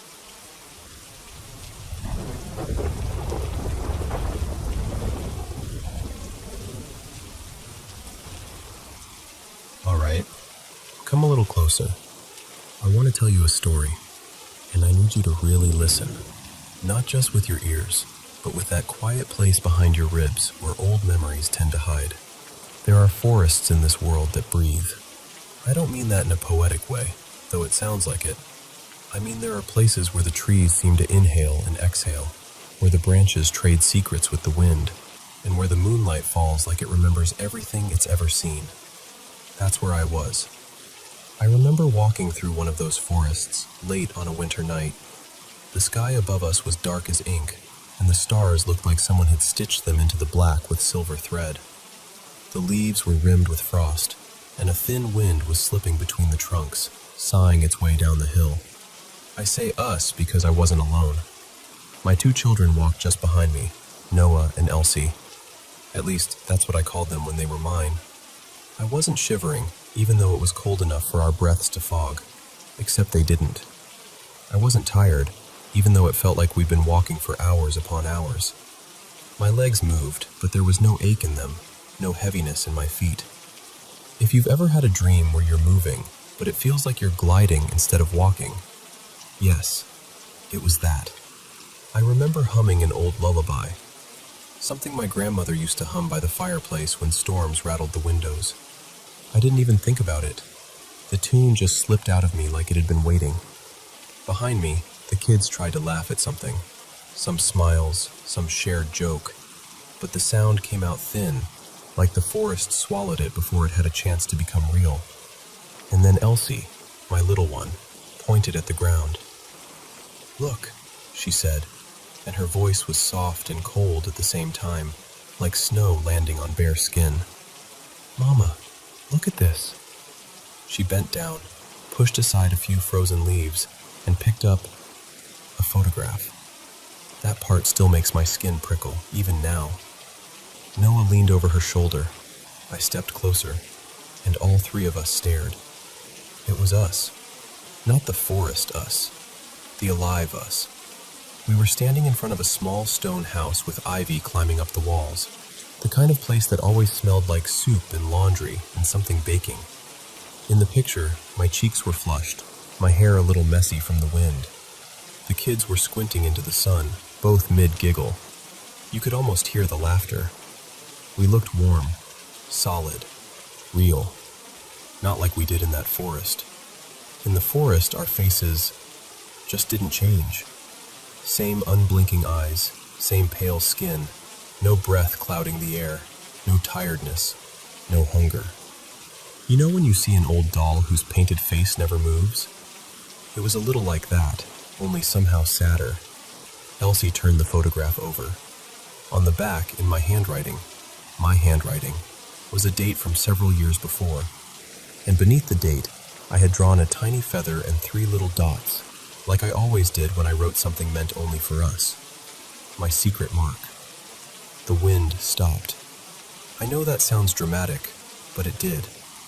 The forest inhaled and then held it. Noah swallowed. "Mom," he whispered, "why do we still look like this? Why haven't we grown at all?" And something in me tightened, like a knot that had been ignored for too long. Before I could answer, we heard it. A distant sound drifting through the trees. Not a clock tower this time, though I've heard stories like that. No, for us, it was the bell from the church in the village below, rolling up the hill. Slow, heavy, counting the seconds toward midnight. I don't know how I knew, but I did. "We should follow it," I murmured. "I think it belongs to us somehow." So we walked. Eventually the trees thinned, and we came to the edge of the village. It looked almost exactly like it had in the photograph. Lanterns glowing behind curtains, smoke curling from chimneys, the cobblestones shining faintly with frost. Someone's dog barked once, then went quiet, ears pricked toward us without knowing why. In a window of the little church on the hill, we could see a clock, hands trembling their way toward 12. And when it struck, when that bell rang out and the 12th chime rolled over the roofs, everything in me snapped into place. Memories hit me like a wave, not gently either, not like a nostalgic montage. No, like ice water dumped over my shoulders. I remembered. A winter storm, the road slick with sleet, the car skidding, headlights coming toward us too fast, Noah screaming my name, the world flipping, the sound of metal twisting, glass exploding, and then the weightless, terrifying moment when there's no up, no down, just falling. And then the river, black and furious. I remembered the water forcing its way into my lungs, the desperate reach for my children's hands, the sound of my husband, Adrian, shouting their names, trying to yank open a door that wouldn't budge. And then, nothing. I gasped in the forest. So did the children. We clutched at each other like people do when the floor cracks under their feet. We remembered. We were dead. We weren't just lost or dreaming or caught in some strange winter spell.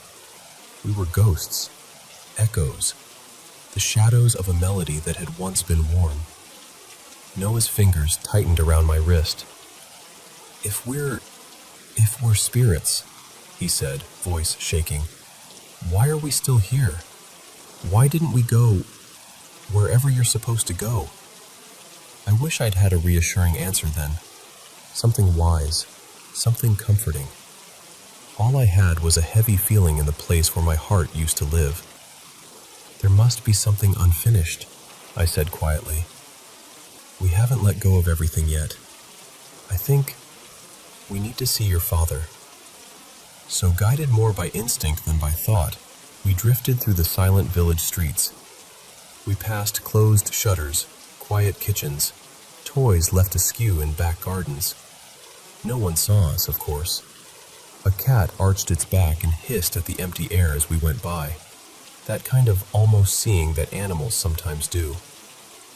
We stopped outside a house I knew too well. Our house. The ivy still climbed the stone walls exactly like in the photograph. Same crooked front step, same cracked flower pot by the door. But everything felt colder now, like the warmth had been scraped off the surface of it. Through the window, we saw him. Adrian. His face, once the kind of face I leaned into without thinking, was hollowed out. Grief and years had carved shadows into his features. Guilt sat in his eyes like something that refused to move. But he wasn't alone. A woman sat beside him on the couch. She was younger than me, at least younger than I had been. She had that careful, gentle way of smiling at someone who's been hurt for a long time. She reached for his hand, and he let her. He looked at her like a man who'd been walking in the cold for years and had finally found a fire. Inside me, something dark and sharp twisted. He had moved on. He had found someone new. Our framed photos weren't on the mantel. The kids' drawings weren't on the fridge. To us, It felt like he'd replaced us and erased us in one life-size sweep. Beside me, Noah's jaw clenched. Elsie's small fingers turned to ice in my hand. "Did he just forget?" she whispered. "Did we matter so little?"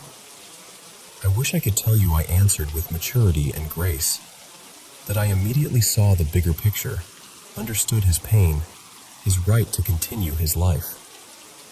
But the truth is, in that moment, all I felt was raw, aching betrayal. The lamp on the table flickered. The window glass trembled in its frame. Adrian looked up, startled, eyes scanning the room as if he sensed something he couldn't see. And our voices, mine and the children's, slid into the room like cold breath. "Why did you leave us?" The new woman's smile vanished. She wrapped her arms around herself, shivering. Adrian stood slowly, his face draining of color.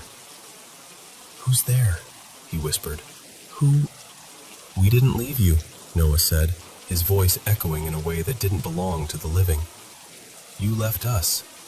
You let us go." Memories were flooding him too, I could see it. The accident, the river, his hands bloody from clawing at the doors, his screaming for help that arrived too late, the way they pulled him out instead of us, his empty bed that night, and every night after when he reached for people who were not there. He shook his head, tears filling his eyes. "I tried," he choked out. "I tried to get you out. I would have traded places with you. I would have." I stepped through the wall then, into the room, into the warmth of the fire and the smell of tea. It didn't touch me. I felt nothing. "Not enough," I said. And that sentence, oh, that sentence, I regret the shape of it even now. The new woman, her name was Mara, I would learn later, pressed herself back against the chair, her hand over her mouth. She had never seen us in photographs. She had never heard our names. Adrian had buried us under silence because talking about us hurt too much. She was innocent. But in that moment, we didn't care about innocence. The room turned colder than the river had been. Picture frames rattled and fell, glass cracking on the floor. Candles blew out. The fire shuddered and dimmed. Shadows slid up the walls like smoke running backward. We didn't throw anything. We didn't scream. But our grief filled every inch of that house, and it was loud. Adrian dropped to his knees, one arm thrown in front of Mara like he could protect her from his past. "Stop," he begged. "Please, I'm so sorry. I wake up choking on your names. I talk to the empty rooms.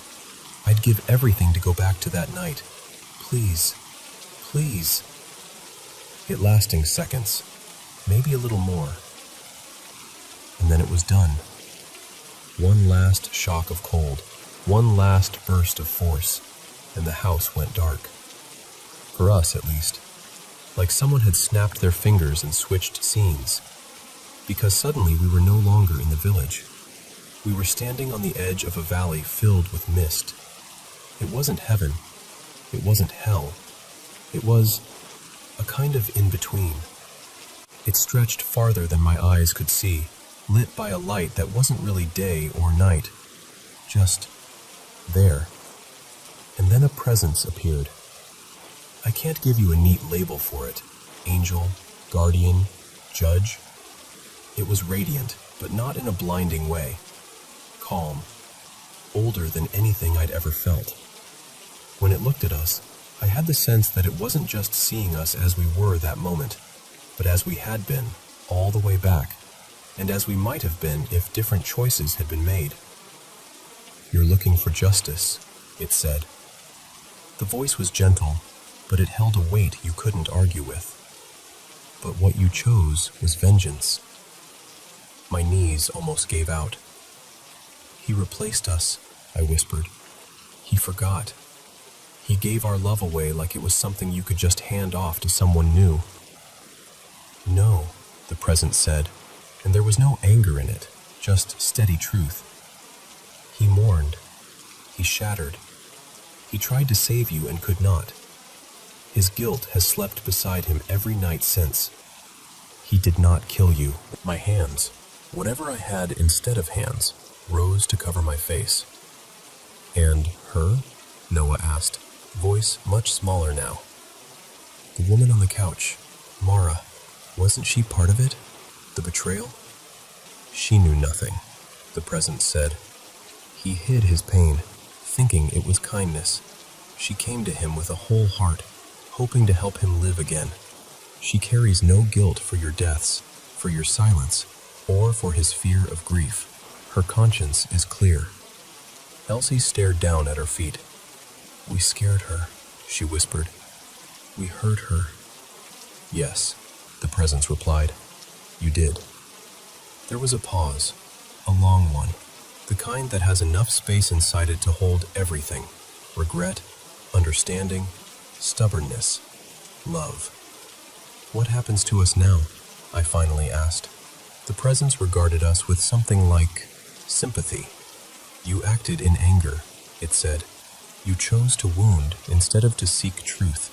You let bitterness speak louder than love. But you did not do so out of cruelty. You did so out of pain. It gestured toward the valley of mist before us. So you will walk the valley of sorrow, it said, not as punishment alone, but as a path of repentance. There you will learn to see clearly his grief, your own, and the way love can survive even when people break under it.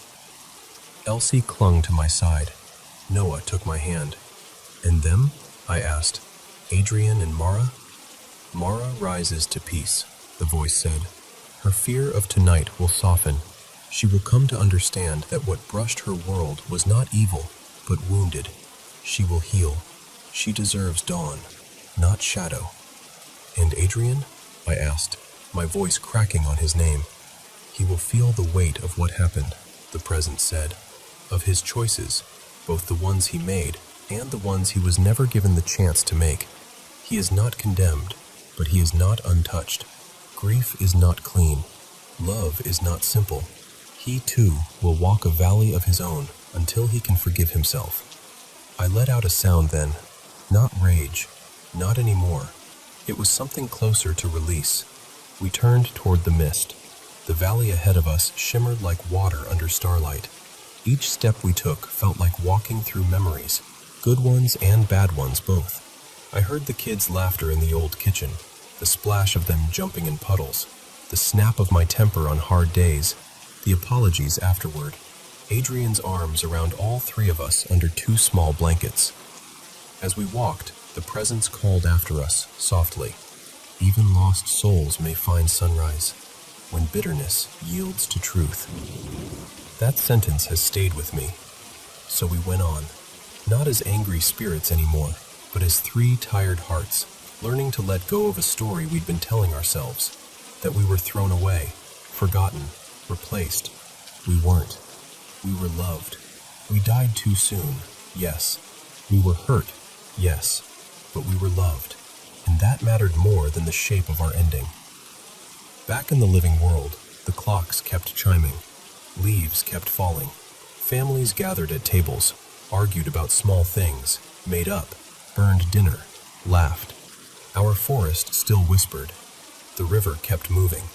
And if you ever find yourself on a chilly October night walking near an old hillside forest, and you hear a faint lullaby drifting through the trees, a tune that feels like home and goodbye at the same time, that might be me.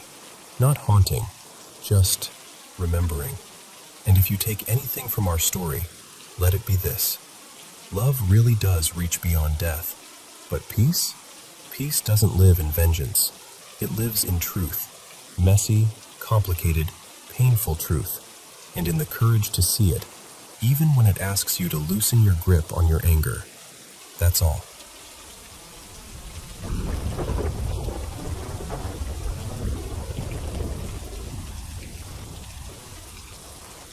Hey everyone, welcome to Paranormal M. Still having trouble falling asleep? Don't stress. Hit that subscribe button and turn on notifications so you don't miss any new videos. I'm here to help you relax and drift off with paranormal stories from all around the world.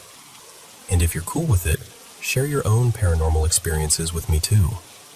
I absolutely love what I do. Alright, let's not waste any more time. Let's jump into tonight's paranormal stories. Okay, so this happened a while ago, and even now, talking about it makes my chest feel tight.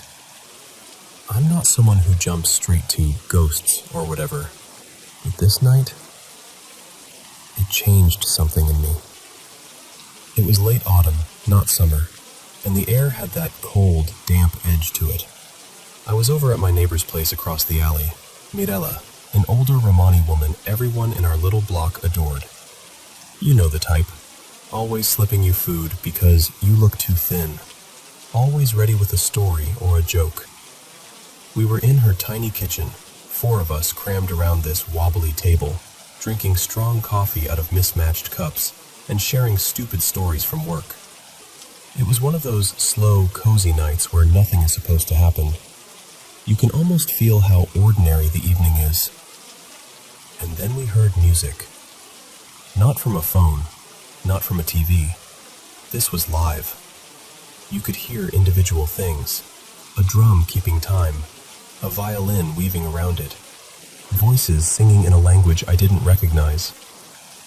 It sounded far away and close at the same time. Like it wasn't coming from any direction, just happening around us.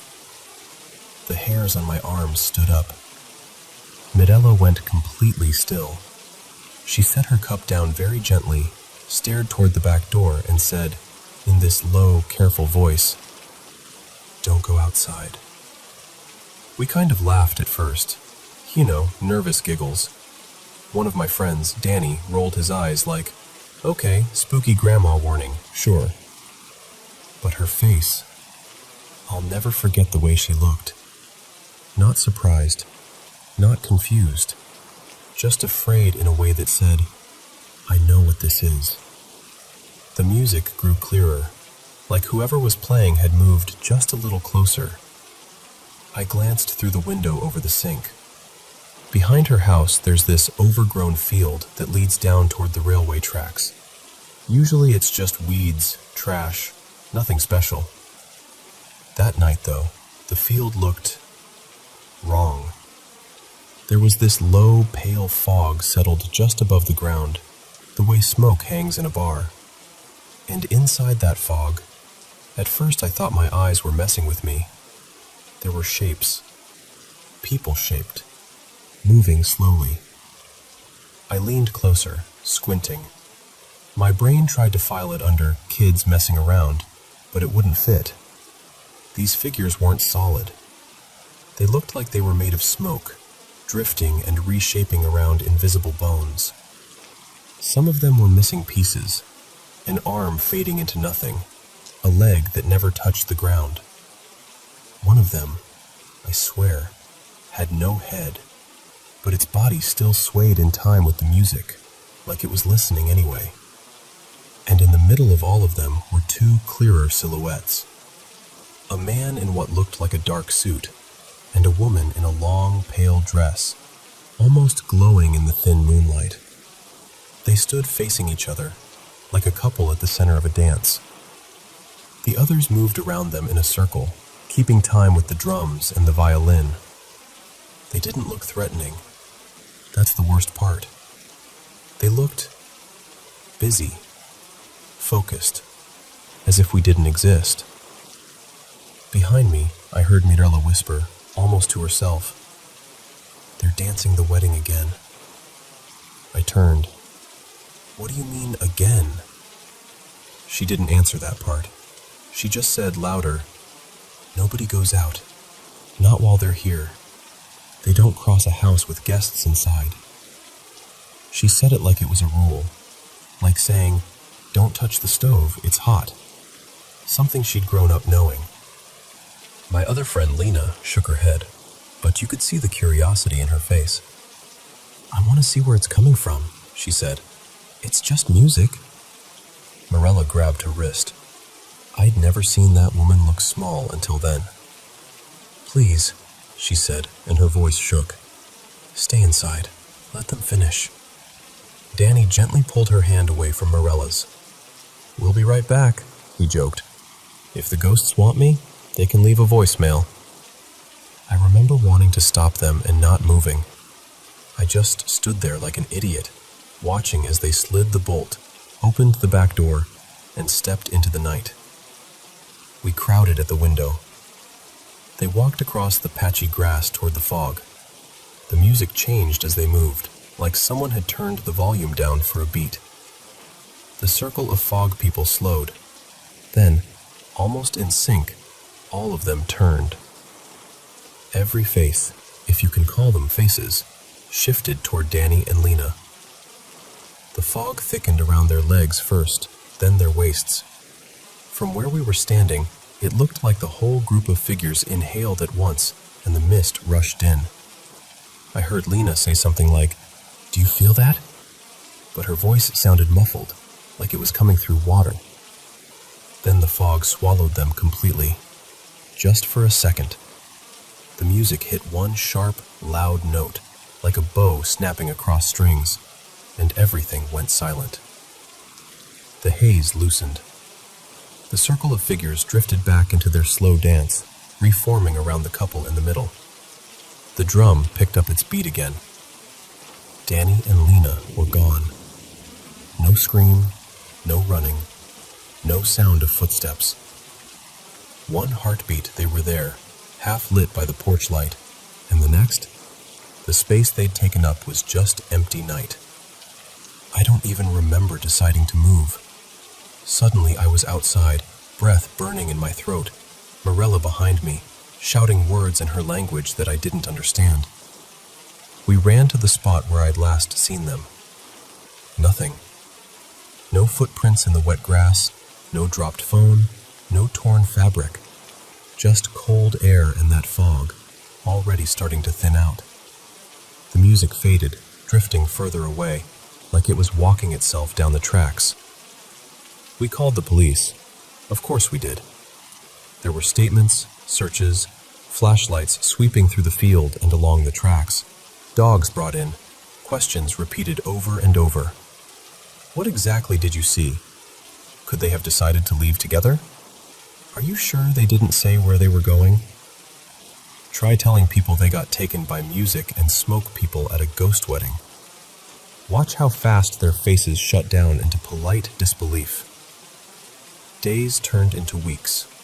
No calls, no bodies, no cards from a new life somewhere. Just absence. Their social media accounts froze in time. Their rooms stayed half messy, half lived in. Their families kept hoping. I kept replaying that moment with the fog in my head like a loop I couldn't pause. Morella never moved away. She still lives in that house.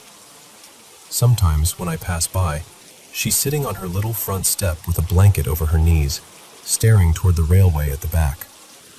She told me, quietly, a couple of years after it happened, "It doesn't happen every year, only when the date lines up right." I didn't ask what that meant. I'm not sure I want to know how often right is. But she said this: "On some nights, when it's cold and the air is heavy, I hear the drum again. It starts soft, like someone practicing far away. If I look out too long..." She paused, and her eyes got shiny. I forced myself to ask, "Have you seen them? Danny and Lena?" She nodded once, very slowly. "Yes, they're holding hands. They look so young. They always look the same." I asked her why she stayed there if she knew all this. Why not move? She just shrugged and said, "Someone has to keep the door closed." I still don't know what happened that night. I've gone over it in my head 1,000 times. Maybe it was some kind of shared hallucination. Maybe there's an explanation that fits into science and physics and all the things that make the world feel safe and predictable. But here's what I do know. Before that night, I was the person who heard a ghost story and laughed it off. I'd say, "Yeah, spooky, sure," and then scroll on. Now, when I'm walking home late and the fog is sitting low over the ground, and I think I hear music that doesn't seem to come from anywhere, I go inside. I lock the door. And if you ever find yourself standing in the dark, with a strange melody drifting over the fields and a mist curling around your feet, please, don't be clever.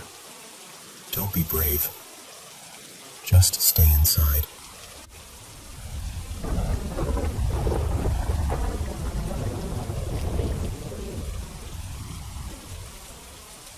You know, every now and then you come across a story that feels wrong. Not because it's gory, or because it has some monster jumping out at you, but because even saying its name feels like you're poking at something that doesn't want to be touched. For me, that story is Ushi no Kubi, the cow's head. I stumbled on it when I was doing research for a video about Japanese ghost stories. At first, I thought it would be just another creepy folktale, like a yokai with a tragic backstory, or some vengeful spirit haunting a village. But this one was different, because with Ushi no Kubi, there is no story. No plot written down anywhere, no clear author, no beginning, no middle, no end you can point to. All anyone seems to agree on is this: it's supposed to be the most terrifying story ever told. And that's it. Just a name, the cow's head. Somehow, that alone is enough to scare people. So here's what we do know, if "know" is even the right word. The whispers about Ushi no Kubi go back to Japan's pre-modern times. In some rural areas, when the land was dry and people were desperate for rain, villagers would perform rituals involving cattle. Some stories say they would take the severed head of a cow, or sometimes just its blood, and cast it into a river or a well, praying for rain and survival.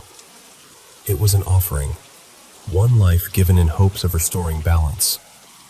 To them, it wasn't evil, it was sacred, a bargain with something bigger than themselves. But as times changed, those rituals started to look barbaric. People demonized them. The image of the cow's head slowly shifted from sacred offering to something you're not supposed to touch or talk about. A symbol of taboo, of sacrifice, of power that's better left alone. And that's when the rumors really started. Some say that in the late Meiji, or maybe early Showa era, the details always change, which is fitting, there was a thin little book called Ushi no Kubi. According to the old tales, anyone who read it either went insane or died soon after. Supposedly, the authorities got involved.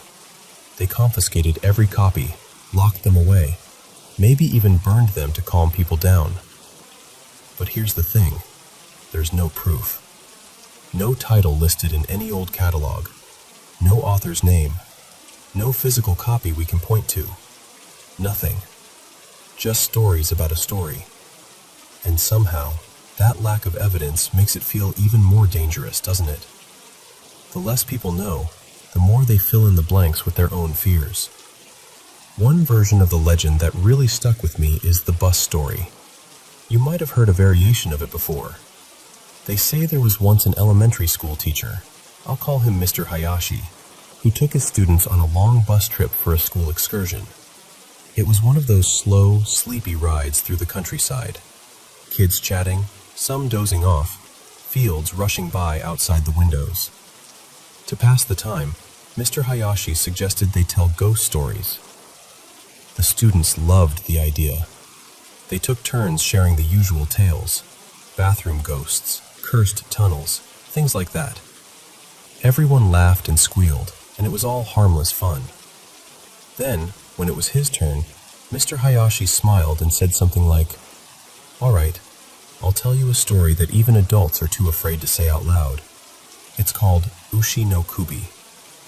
The moment those words left his mouth, the mood shifted, but he brushed it off.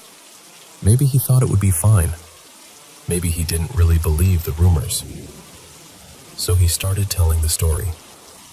And that's where things get fuzzy. because no one remembers what he said next. The only thing people agree on is what happened to the bus. Partway through his telling, the bus suddenly lurched and screeched to a stop. The driver's hands were locked around the steering wheel, knuckles white. His face had gone completely pale. Sweat poured down his forehead like he'd just run a marathon. Some students fainted on the spot. Others screamed uncontrollably or burst into tears. A few curled up on the seats, shaking, as if they were trying to shut something out. When other teachers and staff later tried to ask the kids what they had heard, they just shivered or started crying again. Some said they remembered Mr. Hayashi opening his mouth, and then nothing. Just a blank. As for Mr. Hayashi, the man who told the story, they say he was never the same after that trip. He stopped joking with his students, stopped chatting in the teacher's room. He became distant, quiet, like a piece of him had been left on that bus. Some versions say he fell into a deep depression. In others, he simply left the school one day and never returned. But no matter which version you hear, one detail is always the same. Nobody remembers the content of the story he told. They only remember the name, Ushi no Kubi. That's the heart of this legend. It's not about what's inside the story.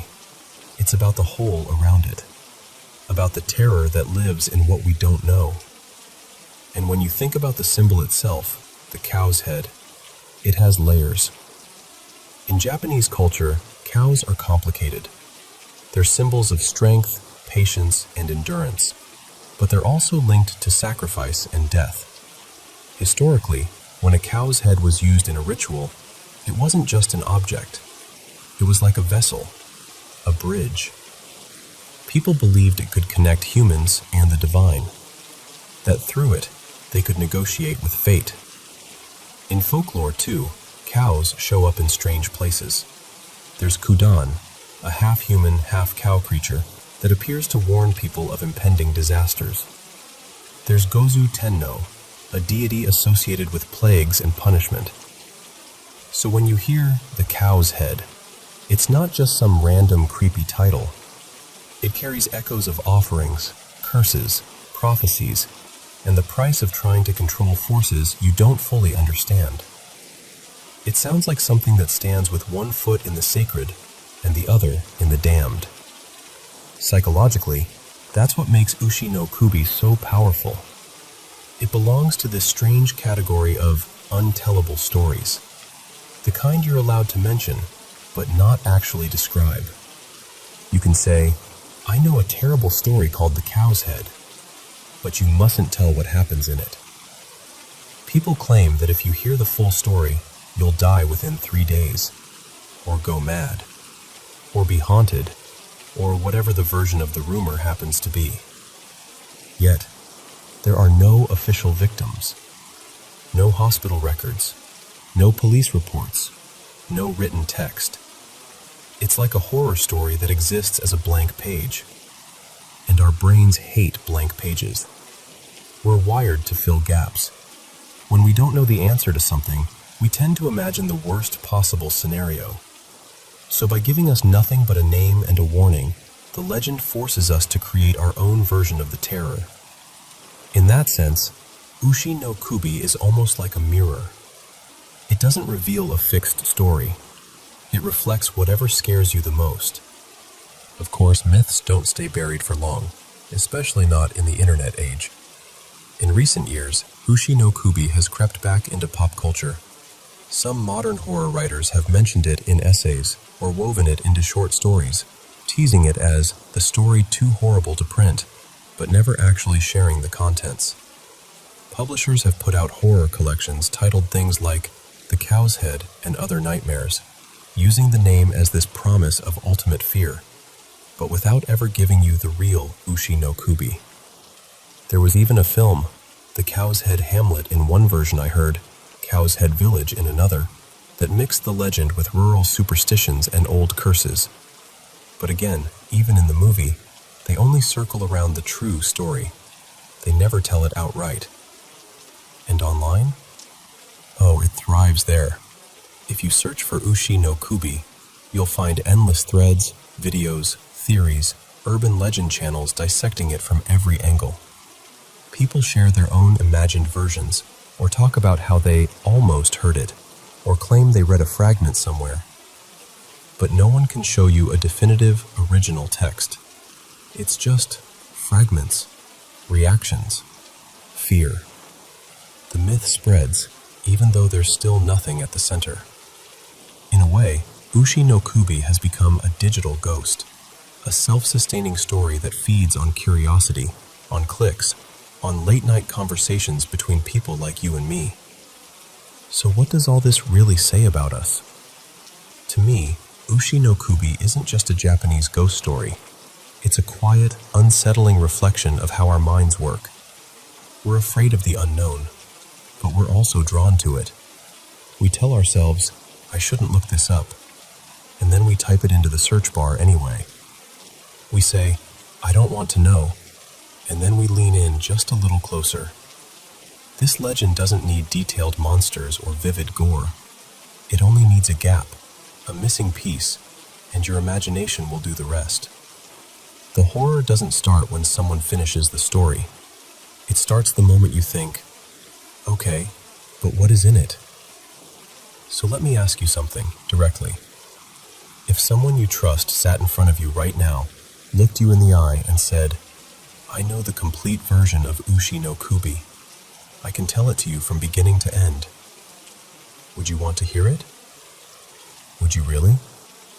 Or would a small, quiet part of you hesitate? Maybe that's the real curse. Not a ghost, not a demon, not a cow-headed monster. Just that unbearable itch of curiosity, battling with the instinct to stay safe. Maybe the wisest choice is the one people have already made for generations.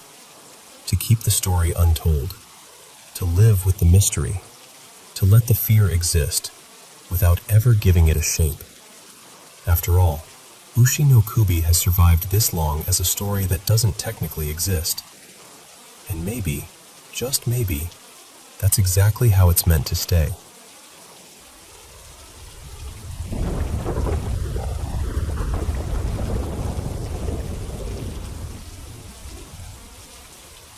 You know, when people talk about Scotland's Highlands, they usually go straight to the postcards in their mind. Those wild hills, the mist curled into the glens, the way the mountains look almost black against a silver sky. But if you sit still long enough up there, really listen, you start to notice something else. Not just the wind through the heather or the distant rush of water, but a kind of crying. Soft at first, almost like someone trying not to be heard. That's what I want to tell you about tonight, the weeping of the Highlands.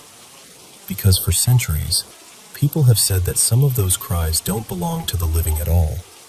They belong to three spirits. Alis, the mourner of the mounds, Mari Nanni, the washerwoman of fate, and Kianod, the weeper of the glens. Different names in different places, but the same thread runs through all of them. Their voices are said to follow death, disaster, and the sort of sorrow that settles into the land itself. Alis, the mourner of the mounds. So let me start with Alis.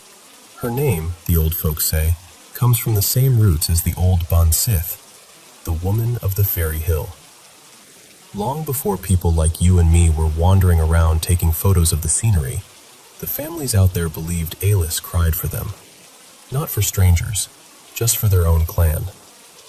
You'd be in a stone cottage somewhere on a stormy night, the fire burning low, and someone would suddenly go quiet and tilt their head, then say, "Do you hear that?"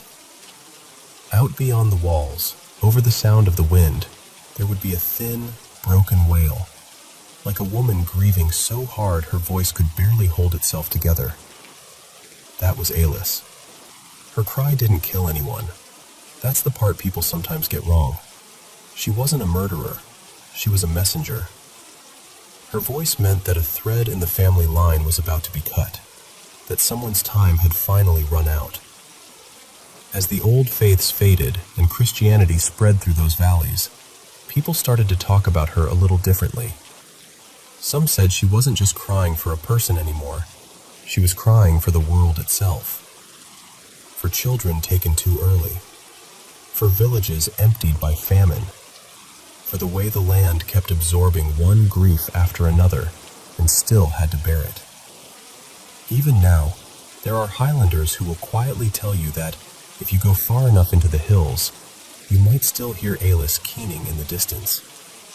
They'll shrug and laugh it off in public, of course. But behind closed doors, they'll tell you that death never really goes silent. It just finds new ways to speak. Mari Nun Ni, the washerwoman of fate. Now Alis cries from far away, but Mari Nun Ni, Mari of the washing, comes much closer. Picture this, a foggy highland evening, the kind where the mist sits low and keeps close to the ground. You're walking along a burn, one of those narrow streams with stones that shine like bone under the water. Up ahead, you see a small woman kneeling by the bank. Her skirts are soaked. Her hair hangs in tangled ropes, dripping into the stream. She's scrubbing something in the water. You might think it's just laundry, until you notice the color. Not dirt, not mud, but a deep, dull red that refuses to wash away. Those are the clothes of the soon-to-be dead. Her looks change from story to story. Sometimes she's tiny and fragile, with skin like old parchment and eyes swollen from endless tears. Other times she's almost monstrous, her limbs too long, her feet webbed like a creature of the loch, or her breasts dragging in the water as she bends over the stones. But the rules around her stay mostly the same. If you stumble upon Mary and manage to approach her before she notices you, you have a chance. You can ask her whose clothes she's washing, and she'll tell you who stands on the edge of death. Some say if you gently take the cloth from her hands, you can even trade the fate she's working on for your own, though that's a dark bargain to make. If she sees you first, though, well, then it's your shirt she's wringing out, your blood she's rinsing from the sleeves.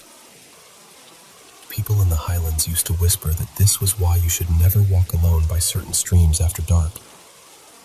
Not because something would attack you, but because you might learn more about the future than your heart could bear. Kionode, the weeper of the glens. Then there's Kionode, not seen, only heard. While Mary is all about the intimate, personal end of things, one life, one shirt, one final breath, Kionode belongs to the big disasters, the ones that leave whole families, even whole valleys, changed forever. Her name, in some stories, just means the keening one. She doesn't show herself. She doesn't wash clothes. She doesn't stand at anyone's door. Instead, she is the voice in the glen before the worst happens. People heard her long before famous events, they say. Low, heartbroken wails along the sides of the hills, sobbing that rose and fell with the wind near the lochs. Sometimes it sounded like one woman crying, sometimes like a chorus of them. One of the most repeated tales is tied to the massacre at Glencoe in the late 1600s. In the days before the soldiers began their work, there were reports of a woman's voice echoing through the valley at night, crying as if her heart had already seen what was coming. They say Kionode doesn't just mourn the dead. She mourns what people do to one another, the betrayals, the broken promises of hospitality, the way violence sinks into the soil and never truly leaves. In that way, she's not just a ghostly warning. She's the sound of the land itself grieving. The abbey that wouldn't be silent. You might be thinking, all right, but those are old stories, legends. That's different from real life, isn't it? Let me tell you about a Sunday morning that blurs that line a bit. In the middle of the 1700s, at a place called Fern Abbey up in Easter Ross, There was a collapse during a church service. The old roof finally gave way. Stone and timber crashed down onto the congregation. Dozens died. Some say 30, others say nearer to 40. For our purposes, let's just say it was far too many. In the week leading up to that service, there were reports from the area around Loch Slinn. People heard weeping. Just one woman's voice, they thought, on nights when the water lay flat as glass. No one could see her, but they could point to where the sound seemed to drift from. The far, shadowed shore. There was a young girl from a village a little way off, Cromarty. She swore that, one evening, she'd seen a tall, pale woman standing knee-deep in the loch, washing what looked like a stack of bloodied linen. The girl told her family. They scolded her for making things up. She told the neighbors. They laughed and told her she'd been out too late and frightened herself. Then the roof fell.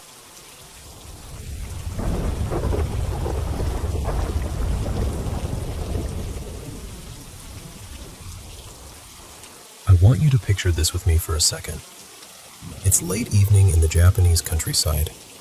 The air's heavy and still, the kind of quiet where even the cicadas seem to be holding their breath.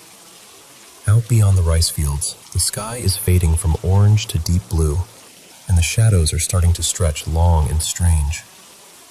That's where this legend lives. People out there talk about a woman they call Hachishaku-sama.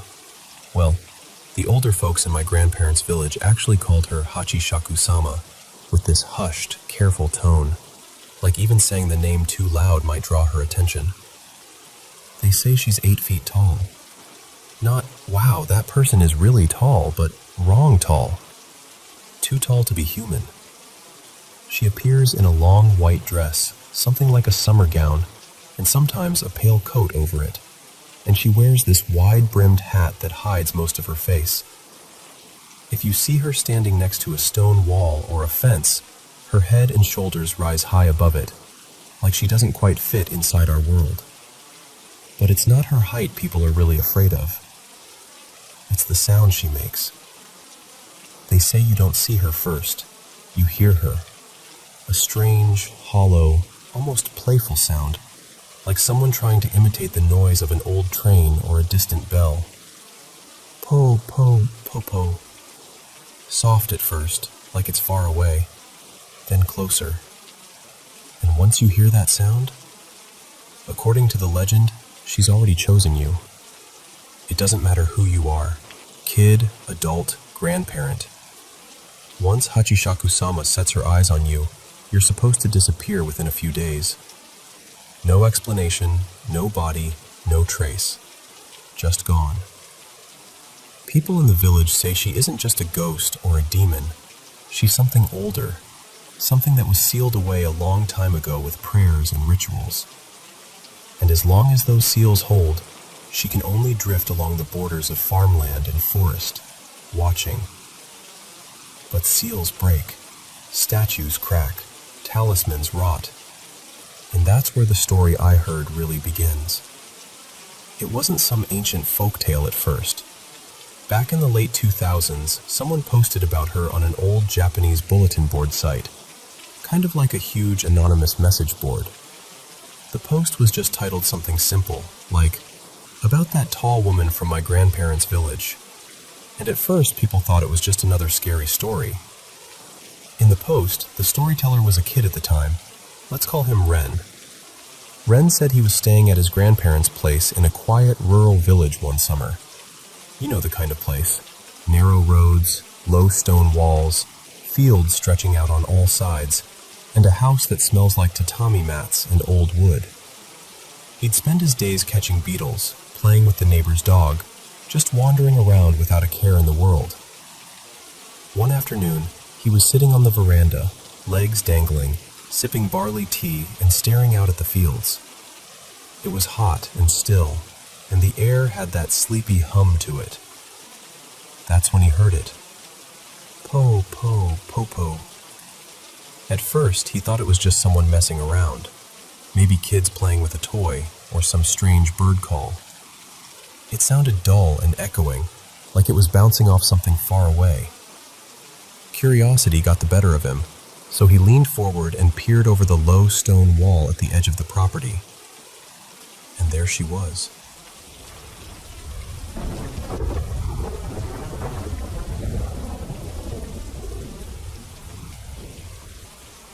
So, let me just start from the beginning. After I put up the trail cams, the motion sensor lights, and a few other security things around the property, everything actually calmed down for a bit. For a couple of weeks, it felt like life was finally going back to normal. I could sit on the porch again without feeling like something was staring at me from the trees. But this last week has been an absolute nightmare. Saturday night, I was inside watching TV when I heard something slam onto the roof. Not a branch, not a squirrel. This was heavy. I've got a metal roof, so the sound just exploded through the whole house. My heart dropped into my stomach. I wasn't about to run outside in the dark after everything that's happened out here before, so I waited until morning. Next day, I go out there, and I find the rock. This thing was big, about the size of a bowling ball, maybe a little smaller, and it looked like it had just been pulled out of a creek. Wet, moss on one side, bits of mud packed into the cracks. I just stood there staring at it, trying to wrap my head around it. Here's what messed me up the most. None of my sensor lights had gone off. Not one. So whatever threw that rock had to be standing just far enough back in the tree line to stay out of the light, but close enough to hit the roof. That's not a kid messing around. That's someone, or something, who knows exactly where the edge of the light is. The following night, Sunday, was dead quiet. Almost too quiet. No rocks, no sounds, nothing. I tried to convince myself maybe it was just some punk teenagers passing through, a one-time thing. Then Monday happened. I decided to go back into the woods and have a look around. I wanted to see if I could find footprints, broken branches, anything that might explain who was throwing rocks at my house. I walked maybe 10, 15 minutes into the trees when I smelled it. That sickly, heavy, rotten smell. I knew it wasn't just an old log or something dead for months. That kind of smell is fresh. I followed it and found a carcass. This time it was a coyote, or at least, that's what it used to be. Its hind legs were snapped and bent underneath it at these horrible angles, like someone had twisted them around and just left them folded up. I could see blunt force injuries along its side, and the head. The head had been hit so hard the skull was cracked open. Not like something had eaten it, more like it had been smashed. I looked around for tracks. Nothing. No boot prints, no paw prints, no drag marks. The ground was disturbed, sure, but it was like whatever did it barely touched the ground at all. The longer I stood there, the worse I felt. My chest got tight, and I had that feeling like when you realize you're suddenly in the wrong place at the wrong time. I just thought, I shouldn't be here. So I turned around and got out of there. That night, I sat out on the porch for a good while with my firearm next to me.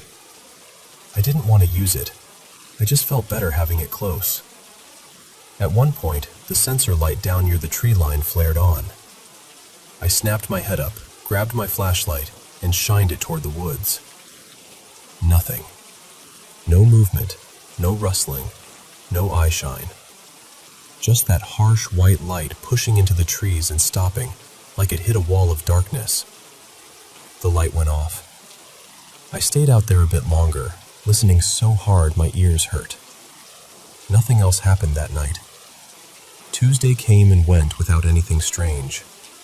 Most of Wednesday, too, was quiet. I actually started to relax a little. I remember thinking, maybe whatever it was moved on. Then Wednesday night happened. The hair on my arms stood up immediately. I got that feeling, like someone had just walked into the room and was standing behind me, staring, even though I was outside. I stood up, grabbed my gun in one hand, flashlight in the other, and slowly walked to the edge of the porch. I swept the light along the tree line. At first, I didn't see anything, just trunks and shadows. Then I moved the beam across the bushes directly opposite my driveway. And there they were, two huge glowing eyes staring right at me. They were higher off the ground than any person I've ever seen, maybe 7-8 feet up, easy. They weren't reflecting like a deer's eyes normally do when you hit them with a light. These were a deep yellow, almost amber, and they didn't flicker or move. They just stared. My mouth went dry. I called out, "Hey, whoever's out there, come out where I can see you. I'm armed." What answered me wasn't a person. I heard this low, rumbling growl, like it was rising up out of the ground. It didn't sound like anything I've ever heard in the woods before. It sounded wrong. Almost like there was more than one voice layered in it, if that makes any sense. Like something out of a movie, but real. I thought about firing. I really did. But the way that sound hit me in the chest, the anger in it didn't feel scared of me at all. If anything, it sounded offended. Like I just challenged it and it was deciding what to do about it. Then, just as suddenly as it started, it turned. I watched those eyes glide sideways, then dip down as whatever it was moved back into the trees. It didn't crash through the brush like a bear or a person would. It was weirdly quiet, just a few soft rustles, and then nothing. I took one step off the porch to follow and instantly got this gut-deep warning, like my whole body just shouted, "Nope." So I listened. I backed up, went inside, and locked every door and window I have. I didn't sleep at all that night. Every time I started to nod off in the chair by the living room window, one of the sensor lights outside would flash on. Not just one either, different ones in different parts of the property. Front yard, side of the house, near the shed. I'd get up, look, shine my flashlight, and see absolutely nothing. This went on at least 3 times. By morning, I felt like I'd been awake for a week. Thursday and Friday were mostly quiet. I did hear one strange vocalization way off in the distance on Thursday evening, kind of like a scream mixed with a moan, but it was so far away I couldn't be sure what it was. Could have been an animal, could have been my nerves. At that point, I honestly didn't trust my own senses. Then came Saturday. Saturday around sundown, I decided I wasn't going to hide inside. I pulled a chair out to the usual spot on the porch, set my flashlight and firearm where I could grab them in an instant, and sat facing the tree line. I told myself I'd stay out there until I either saw something or got too tired to keep my eyes open. For hours, nothing. Crickets, occasional breeze, an owl somewhere back in the woods. It was almost peaceful. Close to midnight, I was just starting to think about going in when I heard movement directly in front of me. Not off to the side, not far away, straight ahead, in the same patch of woods where I'd seen those eyes before. Leaves crunching, something shifting its weight. Slow, deliberate steps. I stood up, grabbed my gun, and pointed it toward the sound, my flashlight ready but not on yet. I didn't want to blind myself in case it rushed me. I waited. My heart was pounding so hard I could feel it in my neck. For a few seconds there was nothing, just silence. Then all hell broke loose. It sounded exactly like a hailstorm, but the sky was clear. I stumbled, almost fell, and that's when I fired a warning shot up into the air. The second the shot rang out, the barrage stopped. For half a heartbeat, everything went quiet. Then I heard it. A scream tore out of the woods, high, long, and absolutely full of rage. I've never heard a human scream like that. I've never heard an animal scream like that either. It was I don't know how to describe it. It had this feeling in it, like I'd heard its pride more than anything. Right after the scream, something huge took off deeper into the forest. I could hear branches snapping, bushes whipping, heavy footfalls pounding the ground. Whatever it was fast. Faster than anything that big has any right to be. And then, it was gone. I was shaking. I'm not gonna lie, I was scared out of my mind. But I still sat out there for another couple of hours, just in case it came back. I told myself that if it did, I wasn't firing into the air next time. Thankfully, nothing else happened that night. Now it's Monday. I've had maybe a few hours of broken sleep in the last few days. I'm exhausted, and yeah, I'm terrified. I can admit that. I know how this all sounds. If I was on the other side of this, just hearing the story, I might roll my eyes and think it's made up. But I swear to you, on my mother's grave, every word I'm telling you is true as I experienced it. The rock, the carcass, the eyes, the growl, the scream, the rocks hitting my house. My buddy Mark told me to come stay with him in town for a while, and honestly, I'm starting to think I should have taken him up on it. But this is my home. I've put everything I have into this place. I don't want to be chased out of it. I'm sharing this because I don't know what else to do. If you know anything about what this could be, or if you've experienced something similar, I'd really appreciate any advice, any tips, anything you've got. Because whatever is out there, it knows my property now. And it knows I know it's there.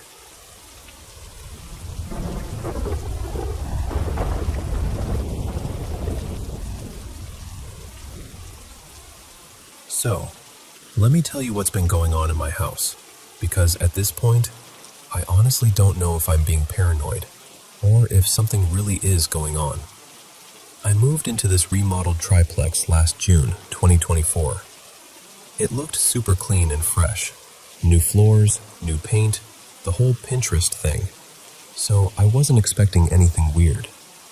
For the first couple of months, everything was totally normal. Then the noises started. It's always toward the back of the house, right by my room. At first, it was just these random banging and scratching sounds. My roommate Maya and I figured it was our neighbor or his big old dog bumping around next door. But then it kept happening when we knew they were out of town. No car in the driveway, lights off, total silence over there. And yet we'd still hear this knocking and scratching along the back wall. One night it got so loud that Maya literally sat up on the couch and said, "Is someone at the back door? That sounded like pounding." We checked. Nobody was there. Back gate was locked. Porch was empty. It wasn't every night, just often enough that we couldn't totally ignore it, but random enough that we'd laugh it off and blame the wind or the pipes. You know how you do that thing where you gaslight yourself so you can still sleep? Yeah, that. Then the other stuff started. So, the bathroom closest to my room, same part of the house as the noises, has this little cabinet over the toilet. I kept finding the cabinet door open. At first, I thought it was a bad hinge or that one of my roommates was just forgetful. I tightened the screws, closed it firmly. Next day, open again. I finally asked, "Hey, is one of you leaving the cabinet door open all the time?" They both looked at me like I was accusing them of a crime. They were like, "No, we thought you were doing that. We've noticed it open too." Around the same time, my bedroom closet door started doing this thing.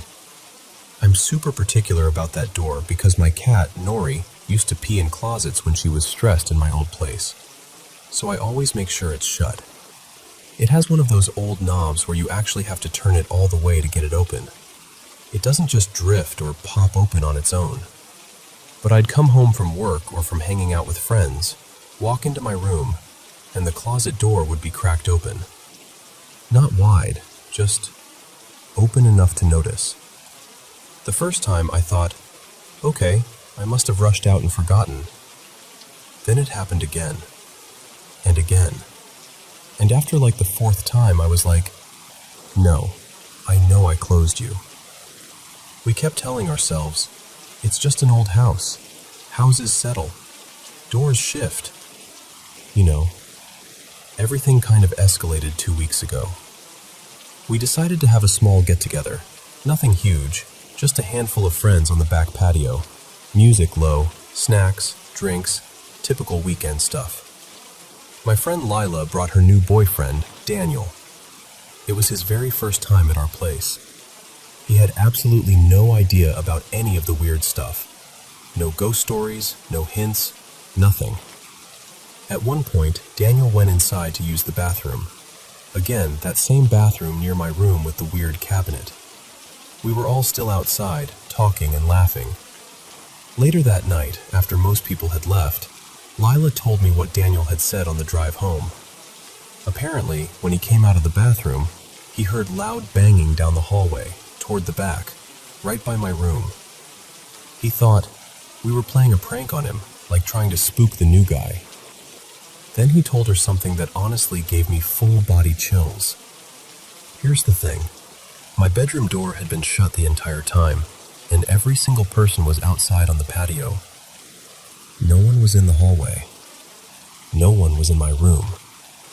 Lila only told him later about the noises and the doors. He had no context when it happened.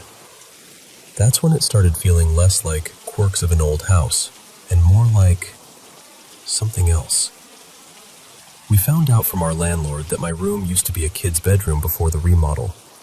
For some reason, that has just stuck in my head. A small figure, a child's room. Everything centered on that part of the house. And then there's Nori. Since we moved in, she has been peeing on my bed once or twice a week. She has never done this in all the years I've had her. I took her to the vet, full workup. No UTI, no kidney issues, blood work totally normal. The vet said it might be stress. When I thought about the timing, I realized it started around the same time as the banging and scratching. It wasn't immediate when we moved in, just once the weird stuff started, so did the bed peeing. Lately, she's been extra clingy at night. This cat has never been a cuddler. She's always been Miss Independent, foot of the bed, chair in the corner, anywhere but right next to me. But for the last month or so, she's been sleeping pressed against me, right up against my side or my chest, every single night. If I roll over, she scoots closer. All of that together, the sounds, the doors, the guest who saw something, my cat acting totally out of character. It just feels like more than old house noises. It really does feel like something is attached to that end of the house, to my room. We jokingly said we'd sage the place, but recently that's felt less like a joke and more like maybe something we should actually do. For the longest time I kept asking myself, okay, if this is something, is it benevolent? Is it just there? Or is it malicious? I mean, I don't feel like I'm being attacked, but I also don't feel totally at ease. It's like living with a roommate who never pays rent and occasionally freaks you out. And then the scream happened. This was just the other night. I should have updated sooner, but life got busy, and also I think part of me was just trying to pretend it didn't happen. So, 2 nights ago, my friend Evan was over. We were in my room, just hanging out, talking, getting a little snuggly. You know, nothing wild, but definitely in our own little bubble. My roommate Maya was in the living room, watching TV by herself. Doors open, normal evening. We're mid-conversation, relaxed, everything totally fine. And then out of nowhere, we both hear this loud female voice scream, "No!" It was sharp, clear, and it sounded like it came from the foot of my bed. Not the hallway, not the TV. Right there, in the room with us. We both froze instantly. I remember we just stared at each other, eyes huge, not even breathing. It felt like all the air got sucked out of the room. After a second, Evan was like, "Stay here. I'm gonna check." I did not want him to leave, but I also didn't want to walk out there myself, so I just sat totally rigid on the bed while he did a full sweep of the house. He checked the hallway, the kitchen, the bathroom, the back door, everything. Then he went to the living room and asked Maya, "Hey, did you just yell, or was that from your show?" She looked at him completely confused and said, "No? What are you talking about?" He asked, "You didn't hear someone scream no?" And she was like, "No, I didn't hear anything." Here's the important part. The walls in this place are thin. Like, if someone drops a fork in the kitchen, I hear it in my room. Muffled, but there. I can usually catch most conversations as this kind of hum through the wall. When Evan came back to my room, he just looked at me and said, "Okay, I definitely heard it. That wasn't just you." We both agreed it was a female voice. We both heard the word no super distinctly. And yeah, that kind of killed the vibe for the night. Afterward, I called another friend of mine, Jess, who's also a vet and pretty open to spiritual stuff. I told her everything, especially about Nori's behavior. She said it's possible my cat is trying to mark the bed as her territory and, in a way, trying to protect me, like she's claiming the space around me as hers. So now I'm lying in this weird in-between space. Part of me is skeptical and trying to keep everything logical, and another part of me is like, something is going on here.